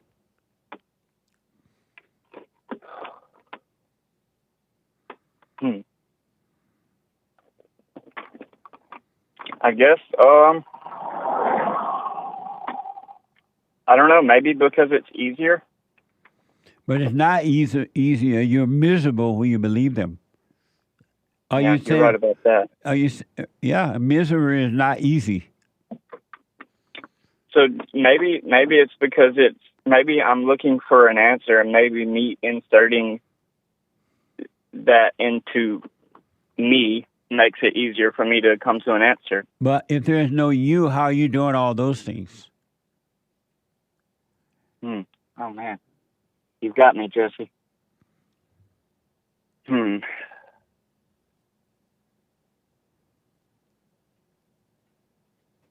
I need to figure out who I am by identifying who I'm not. Absolutely. You're not your thoughts, neither the good ones or the bad ones, so-called good ones or bad. They're both imposters. You're not your emotions. Emotions come from thought, which is straight out of hell. Emotions are not necessary. And you're not your body. You need to see that, and then the real you will come forth. When the fake you disappear. You must die in order to live. The ego must die.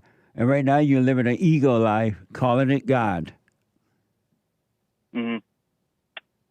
Yeah, you might be right. Oh, wow.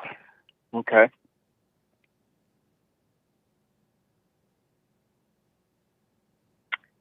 Okay, so can I ask you a second question? Do we have time for a second question? Yeah, one more. Go ahead. Okay. Do you think that hell is a place of literal fire? You're living in hell right now. In your own world, inside of you is pure hell. That's hell. You're miserable, you're afraid, you're lonely, you have a false opinion of yourself, you are trying to be nice to people and they take advantage of you. You're living in hell. It's inside of you, in your imagination. Yeah. As it is in every human being on earth until those who work to overcome it, right? You can overcome it. But hell is inside of human, and those people who don't want to overcome, they are in hell, and then they try to bring hell upon other people so they can get a false thrill from it. So do you think that there's no hell after you die, or after the body dies? Just if you die with the hell in you, that's what you'll continue to live. If you die with heaven in you, that's what you will continue to live. I've never thought about it like that.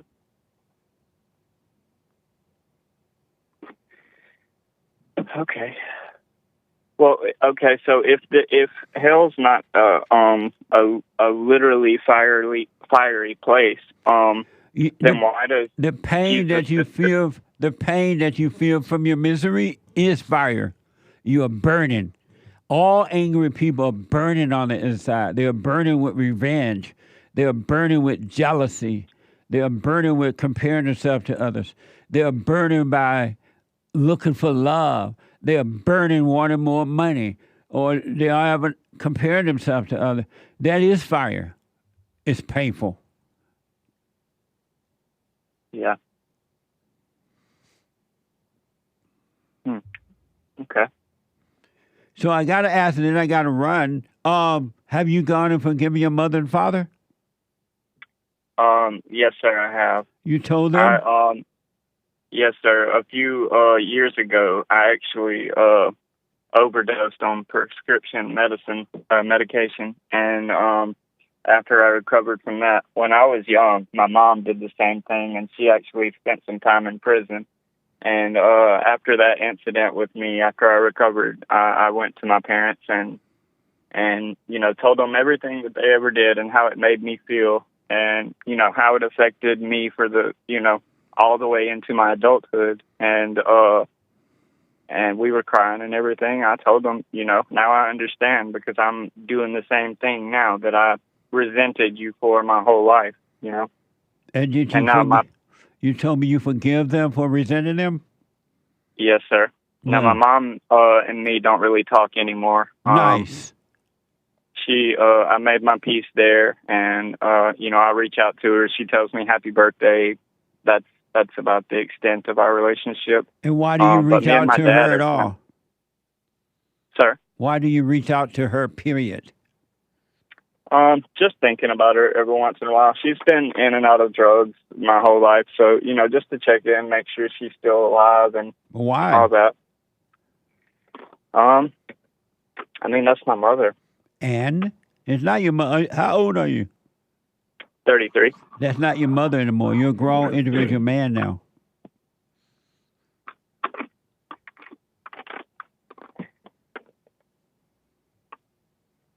And your father and you say, what about them? Him? My father, we don't talk. I mean, we talk more than my mom. But when we do talk, it's always positive. It's always, never a negative interaction with my dad anymore. He used to drink a lot, and he was abusive and all that. So it's nice that we can have a positive interaction with each other. Have you forgiven him? Yes, sir. And I had the same kind of situation with him. And does your wife obey you? I'm not married. I thought you said you had children. I do. The mother of the kids, she's not alive anymore. She was murdered a few years ago. Oh, right on. I mean, not right on, but really. Yeah, it was pretty. I guess she put herself in a situation she shouldn't have been in, and bad things happen. And you ended up with your children. How many do you have? I've got 4. 2 of them I have. The other 2 was kind of lost in an adoption process about 10 years ago. So I haven't seen them since then. But I do have my other 2 children. Right on. And we have an excellent relationship. They're my favorite people in the world. Here's what I recommend. It's up to you. You still can do your little hooping and hollering prayer and carry it on, right? But when you're done with that, do the silent prayer. Rebuildingtheman.com/prayer so that God can bring you out of your imagination and you would see and know Him, and He would destroy the darkness of the imagination and give you a clear mind. You need a brand new nature. You're still operating from that old nature, which is of the imagination, and you need to die from that. In order to live, you must die. You said Rebuilding the Man? Rebuildingtheman.com/prayer. Okay. I'm going to check into that and utilize that this week, and I'll probably give you a call next week, and we can touch base again. Okay, absolutely. But you still do your little hooping and hollering, begging Satan and telling yourself you're begging God, right? And then be still and know God. That's the main thing, huh? Yeah. All right, Jesse. Well, I appreciate your time. It was good to finally talk to you. Do you want to know who God is? Of course. The easiest way to know Him is to stop thinking about Him. And just live it. And just live. Because every idea, every thought you have about God is false. It's just a thought about Him, and it does nothing good for you at all, because thinking about God is not knowing God. Knowing God is knowing God without thinking about Him. Okay, like a state of being instead of a mindset. Absolutely. And Satan and the Bible you've read and the preachers who have taught you and the parents who have taught you, they have given you ideas about God, and that's all you have, and that's why you don't have perfect peace, because you're living on ideas, and ideas don't work. You got to get rid of all those ideas, and you will if you stay present with God instead of lost in your thoughts or your emotions or in the past or in the future. If you stay present, you will know Him, you will be with Him, and you will know it, and you will have an amazing life. Thinking about God is not knowing God. Yeah, that's a important distinction that I haven't heard before. We'll do the silent prayer so He can give you a clear mind, and He will. Yes, sir, I will. Thank you, Jesse. I wish you well, man. I'm gonna call. What's today? Today's Monday. I'm gonna call next Monday, and we can touch base again. All right, and see how things are going, because I'm curious. Curiosity killed the cat. Oh man. Satisfaction brought him back. See, I'm thinking about it again, huh? But you feel free to call anytime, all right? Okay. Thank you, sir. Have a good day, Joseph. You too, buddy. 888-775-3773. Rich is a first-time call out of Massachusetts. Rich, welcome to the show. You're on the air. Hey, Jesse. How you doing? All is well, sir. Good to hear. I was just wondering if you saw the article in the Wall Street Journal about how America's new millionaires are HVAC and plumbers. I did not see that, but I believe it because I know a lot of people, not a lot, but I know several people who are doing that kind of work now, and they're making buku money. They're starting their own businesses. They're doing very well in that.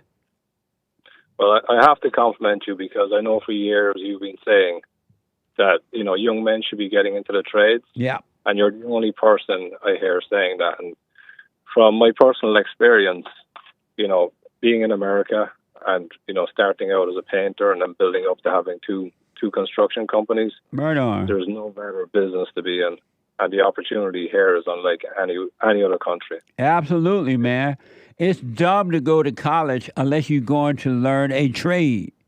If you're not going to learn a trade, it's dumb to go to college. Go and start a little trade school or have someone show you how to do it, and you'll be free and wealthy before you know it.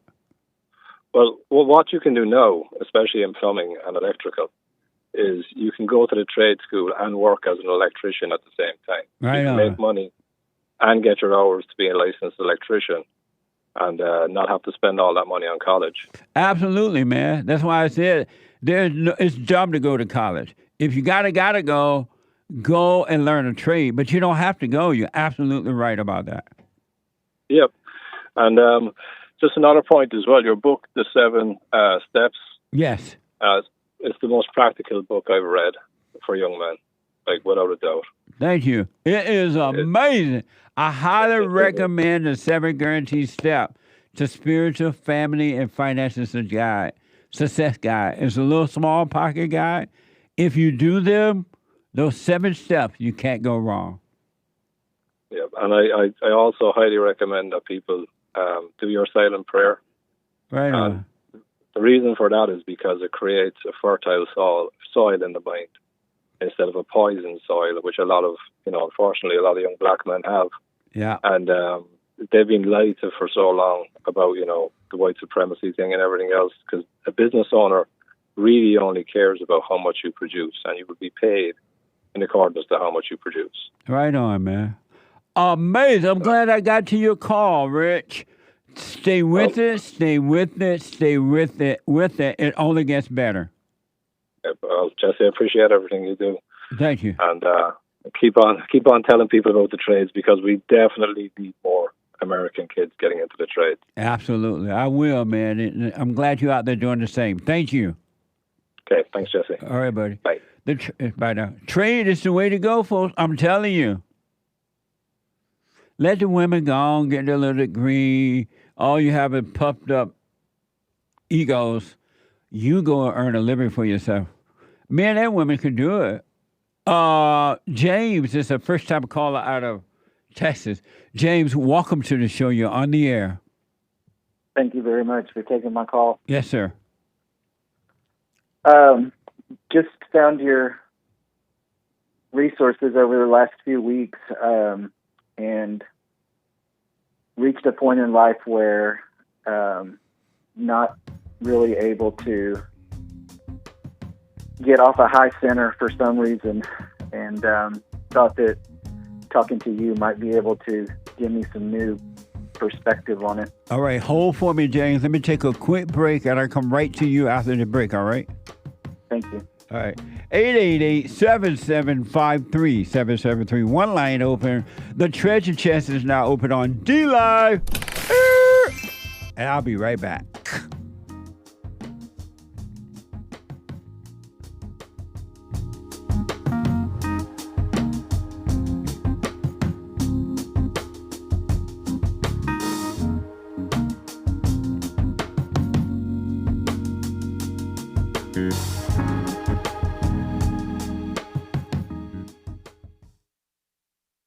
So I asked the question, are you better than a child molester? I've discovered over the 30 years of counseling, the one thing that's missing,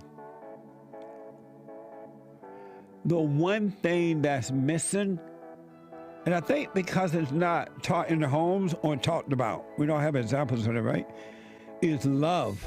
our theme this year is to bring back Christianity, to love God with all our heart, soul, and might, our neighbor as ourselves, and to endure. And there, when you're in a fallen state, people will judge the molester but think they're better than the molester. And I ask, well, why do you think you're better? When I realized it doesn't matter what you think about yourself or how much you have or don't have or how you accomplish things in life or don't.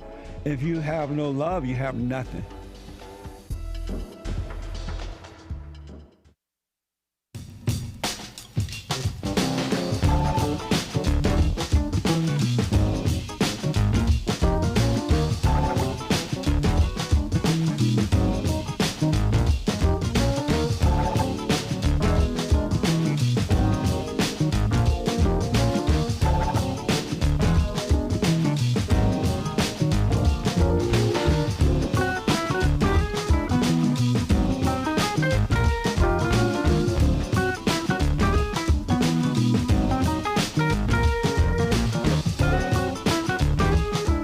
Okay, folks, welcome back. Welcome back. Shack. Welcome back, Carter. Welcome back. 888-7753-773. 888-77 Jesse. The Hake Report. The Hake, H-A-K-E report is coming up at the top of this hour, 9 o'clock. Pacific time. The Hake Report. H-A-K-E. Not Hank. Not hate. But Hake. H-A-K-E with a K. From 9 to 11 a.m. Pacific time. And then at 11 a.m. Joel Friday TV. He black. At 11 a.m. And at 2 p.m. a brand new episode of Puncher TV. Watch this. No, we still got to fix that audio. Oh, okay. At 2 p.m., Punchy TV. It's on YouTube and punchy.tv. All right? And at 4 p.m., the American Anchor Baby. Everybody and their mama talking about the American Anchor Baby show. What the? A pilot from Google. At 4 p.m. You don't want to miss it, all right? And check out all my books. You heard we were talking about my books a minute ago. They are amazing books. They're amazing gifts. If you use them, they will work. Go to rebuildingtheman.com for Race to Responsibility, the first one. Scam, How the Black Leadership Exploits Black America, the second one. The little pocket guide, 7 Guaranteed Steps to Spiritual, Family, and Financial Success Guide. And the antidote, Healing America from the Poison of Hate, Blame, and Victimhood. And we have merch and everything. Go to rebuildingtheman.com/store. And I will sign the books. I'll sign them. rebuildingtheman.com/store. All right, let me go quickly back to our first-time caller, James. James, thanks for holding. Go ahead, out of Texas. Yes, sir. Thank you.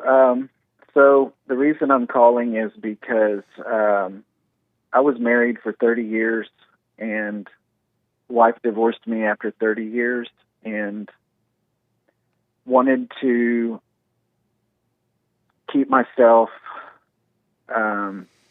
away from, the temptations that a man has in this life, in this society. And I essentially went on a journey to try and replace my marriage. And I'm at the point now where I've had several opportunities and cannot do it. And I'm trying to understand myself, what's going on. You cannot do what? I can't bring myself to go into that kind of commitment again. You have children? Yes, sir. And why do you need to go back into that commitment again?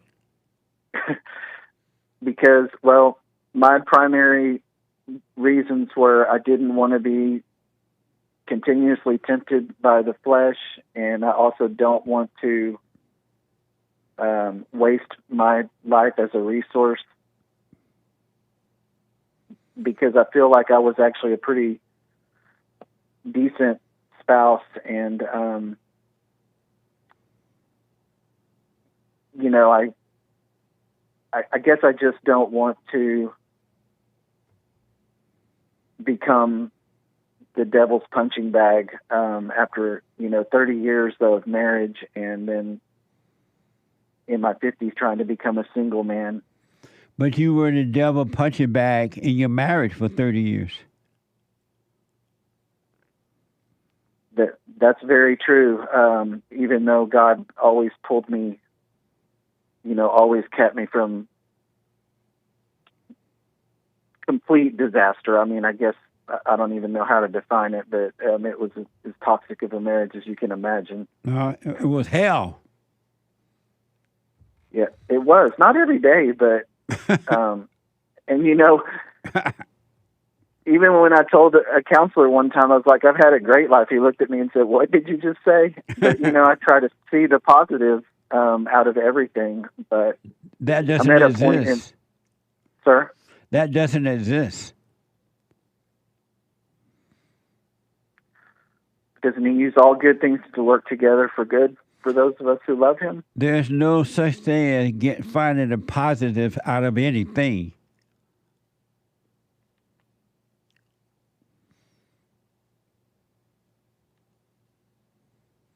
And what were your questions? Well, you said something like, doesn't all good things work together for the Lord? Something like that. Did you just say something like that? Well, I said that the Bible teaches us that all things work together for good for those who love him. And how whether they're good or bad things. And how has that worked for you so far? How has what worked for me? All things working good, all bad things working good for the good.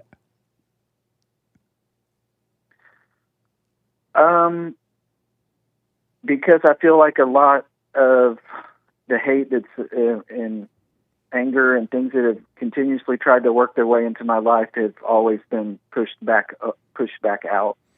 But it's not, it's still in you. How would I identify that?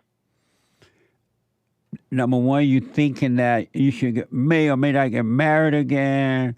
You're thinking about the devil tempting you. You're trying to avoid the marriage again. And you think about your wife, your ex, and all the hell you went through with her. You're still in your misery.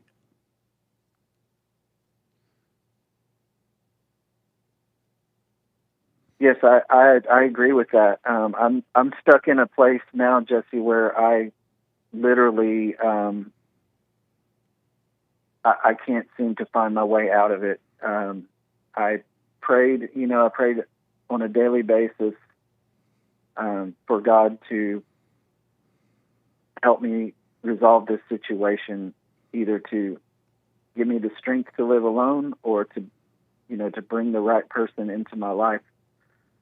And long story short, after a couple of relationships, because almost every one of them, Jesse, I mean, I would go into it wanting to follow God's commandments, essentially not even go in their home and then not have any kind of, interaction with them, physical interaction, but inevitably they would want it right away, even Christian women. And so through a friend, I met another woman who's actually in another country, and believe it or not, I'm sitting in that country right now. She wants to marry me. We've been talking now for almost 2 years, and I just cannot do it, but I'm also feel like I'm running around causing destruction everywhere. How are you causing destruction? Just with my lack of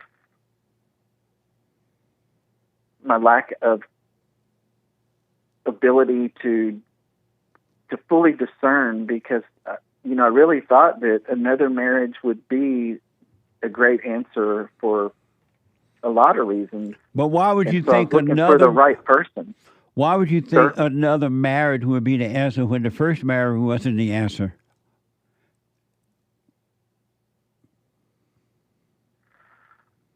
Because I guess I don't feel like up until recently, I mean, things develop as days go by, but I didn't feel like I had the strength as a man to live the rest of my man,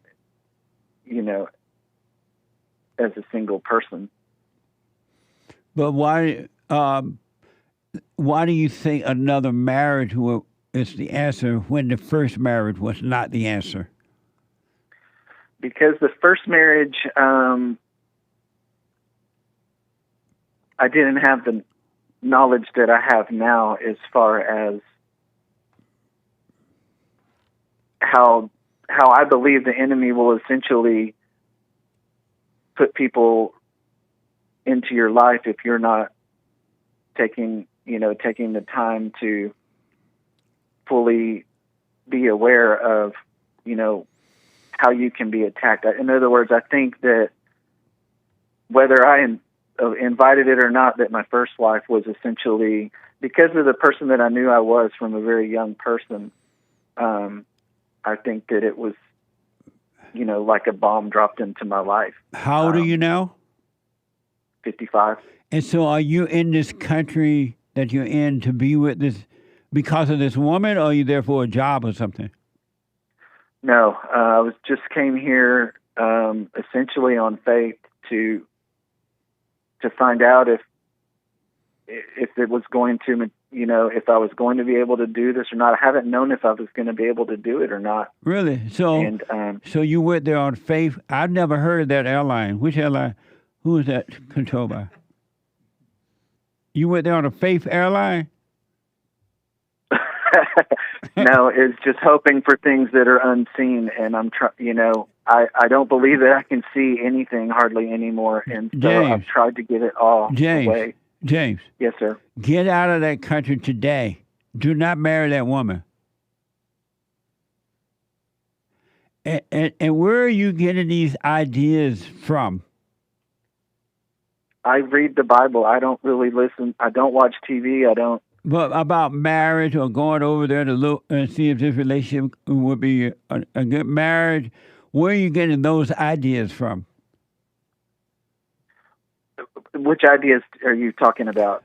When someone suggests you go somewhere else in another country to meet some woman and you fell for it, right? You went over there to see. Pretty much. I mean, yeah, that's pretty much the case because I got so fed up with my own culture. James, here's what I recommend because of time. You want to be free? Yes, I do. You got to stop believing any thought. Your salvation is at hand, but not in your imagination. You got to stay present with God because all you're doing, you consulted with the imagination, and you got this first wife that did not work out. And then you're going right back to the same source that lied to you about the first one, and you're getting more advice. It's telling you, oh, yeah, another woman would be good so that you don't get tempted by the devil. Even when you're married, that didn't work for you. You're still consulting with the same enemy that got you into trouble in the beginning. You got to stop consulting with thoughts. All thoughts are all lies all the time. You got to bring those thoughts into captivity and stop listening to them, because when you do, you're listening to the devil, and he's going to always make it look like the next thought is the best one, and it's the same thought that's getting you in the same trouble. So where should we get our thoughts from? From nowhere. Let them all go, and you will be guided by the truth. You will know the truth. The spirit of the truth will guide you. Bring every thought, except for precious thought. Go to work, put a roof over your head, what meal? But other than that, you should not be listening to thought. You should live a thoughtless life and be driven by the truth. You listen to thoughts, you're consulting with the devil over and over again. So once you bring thoughts into captivity, then what do you do with them? They will be taken away from you. You will have a clear mind because they're all evil and they are not you and they are not from God. That's why God said, don't listen to them. It's a setup. Satan talked to you in the mind and God revealed to you the voiceless voice. And you're not listening to the voiceless voice. You only listen to the voice of the imagination, and you're just going by what it is telling you, and it's going to always tell you the wrong thing. And you're not catching on that your thoughts are lying to you. Okay. So can I ask you one more thing? Do not look for anything except the truth, the spirit of truth. Don't look for a woman. Don't look for this, or don't look for anything. You should not want for anything but the spirit of truth. Because that's all I do want, Jesse. It's not. If that's all you want, you wouldn't be over there in that country. And stop lying to yourself. Somebody told you to go over to the country and find another woman that don't want you. She just want to become a citizen of this country. No, that's not the case. Well, tell her you're not going to marry. You see. No, that's already happened. I mean, it's already come to that because, like I said, this has gone on now for almost 2 years, and I can't seem to make myself go into that commitment. Well, even go though back I've done home. everything. Then why have you gone back home then? Actually, I left my home. I left my home. I sold my company. Why? And, why? Because after so many years of doing it, and after being essentially on my own in my 50s, I just lost my drive to do it all. Amazing. You said you had one more question? Well, that was essentially it. Because I made every sacrifice I could to foster this situation to be the best that it could be. And you mean so with now this woman? Yes, sir. James, it is abnormal and downright evil to try to make a relationship work. You're not supposed to. You were not created to make any relationship work, whether it's a marriage or a friendship or a family ship or any kind of ship, because when you try to make it work, you're only making it worse. If it's not working naturally, it's not from God. It doesn't need your help. Any help you put into it is going to only make it worse. Would you say it's extremely rare for relationships to work naturally in this day and age? Only because nobody's willing to let it happen naturally. They're doing what you're doing. They're listening to the voice of evil, and the voice of evil telling them you are in control of this. You got your own power. You can make this work. You can do that. They're listening to lies and calling it God. Most people, they don't even know what it is to have a natural relationship. That's why the relationship don't work, because they're not natural. Why do you think that God would not help me to avoid something like this if the prayer and the faith were there? But you weren't doing the in prayer. Advance. You weren't. What kind of prayer? I was praying for God to essentially bring someone into my life because I don't believe that I have the ability any longer to make those kinds of choices. Well, that's not a prayer to God. That's a prayer to evil. And Satan will give you a woman, but it won't be the right one. You are not praying to God. You are praying to the God of your imagination. You are praying to thoughts. And that's why they're not answered. Do you think it's really feasible? Do you really think second marriages have a feasibility, or is that another? Yeah, you have no business at all even thinking about a second marriage. The second marriage will completely destroy you. You're weak You're better. You're weak. And women love to destroy weak men. Okay. That's the last thing. You need to be still now, overcome the anger, the loneliness, which is not real, by the way. Overcome the imagination. You're not your thoughts. You're not your body, and you're not the emotions. They're all evil. So instead of looking for something on the outside, look within. At this age and what you've gone through, why don't you start looking within so you can live and have a real life? You should only seek the kingdom of God. Only seek what is right. But you're seeking everything wrong. You're seeking for the ego and not for the freedom.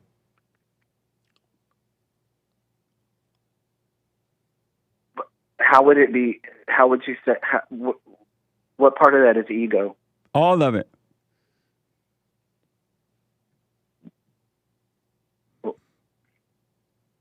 What kind of person would ask God to get him a wife?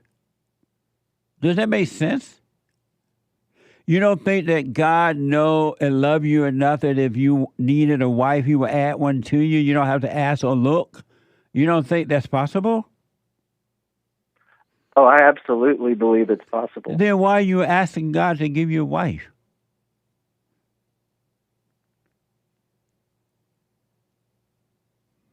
I guess because I've always believed that the Bible had a lot to say about asking for things. The Bible ain't never told you to ask for no wife. Well, it's not specific, but right. So why are you being beforehand? Why are you being unspecific, non-specific? Well, when it says to lay your request before him, how do you define? He's how to not make talking those about for a wife, man. He's talking about. He's talking about for freedom away from the hell you're living in. Spiritual help, not a wife. Why you assume that meant wife? Well, because it was non-specific. And then the first 30-year marriage didn't work, and you're going to go back and ask him for another one? You think that's going to work? Would that be specific? I think it would work. I think it would work if he was the author of it. But he ain't the author of you out there begging for a wife. I can tell you that right now. You won't let him be the author of your life because you still worship the devil. You listen to the imagination. God is not in control of your life at all. You're over there in another country looking for one. What the? God is not in your life. Yeah, and part of that I will be honest is I really, I got really frustrated with everything as far as business went, as far as, our American way of life, and of course the bad taste in my mouth from my marriage. And I just wanted to see if there was something better. Well, there is something better, but it's not on the outside of you. It's on the inside. The kingdom of heaven is within. You need to start looking from within if you want to be free. It ain't out there at all. Not one iota. You're looking in the wrong places. So what would you recommend that I do next? I want you to do the silent prayer, rebuildingtheman.com/prayer. Doubt all those thoughts. Don't marry anybody at this point, and the Father will guide you. Drop your anger. Forgive your parents. Have you done that? Well, my dad passed away when I was young, but my mother, I did forgive her. I didn't go and verbally have a conversation. Well, go and do that. Go and forgive your mother for screwing you up, turning you away from your father, recreate you in her image. All right? I have one question about that, Josie, because I've heard you tell a lot of people to do that. What's the biblical mandate for that? Honor thy parents, mean to forgive them for what they've done, and I will forgive you and draw you into the kingdom of heaven. Thus said the Lord. So when you sit and expose the Jay, things let me that just they say did, this. Let me say this. Can you call me back tomorrow? We can finish this because I'm out of time. Okay. Call me back tomorrow Thank you. and remind the phone person that you called today.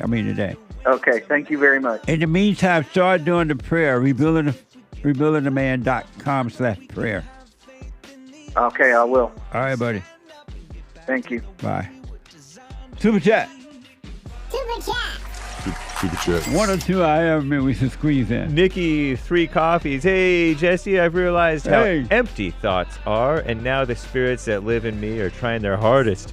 I notice they try to engage me on a personal level. I can sense them before the thoughts appear. Absolutely. The war is on, LOL. Absolutely. That's deep. Thank you. Nikki, another coffee. I had a hard time sleeping last night. I felt a dark energy circulating around me, so I got up around 2 a.m. and did the silent prayer. Next morning, my boyfriend was totally possessed. Straight face emoji. Amazing. Thank you. Aries 1 with a diamond, no message. Thank you. Cornerstone on Cash App. Forgiveness is salvation. It is. It's amazing. Thank you. Lin Yen Chin, Jesse. Insecurity, which is sin/hating, is why we presume guilt. Oh, this is a biblical question answer. Oh, why don't you presume others innocent unless proven guilty? Insecurity, which is sin/hating, is why we presume guilt until innocence is proven of others. And even then, we hold more doubt, also known as insecurity, about the proof. P.S. God bless us all with white boy engineers to build the space age. Thank you. I'll put my 2 cents in on Sunday. I appreciate it. Thank you. And thank you, guys. We'll have to read the rest tomorrow. Thank you all. Thank you. The Hake Report is coming up now. The Hake Report.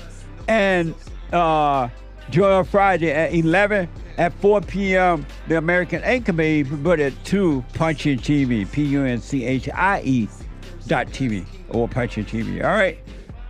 Get on that straight and narrow. It's up to you. It's all up to you. Your life is in your hands. Do what you want with it. Forgive your mother and your father. Or stay in your hell. Thank you all so much for the super chats and the donations and everything. I'll be back tomorrow. Excuse me. Tomorrow, if the Lord is willing and the creek don't rise. The Hake Report coming up now. I made it.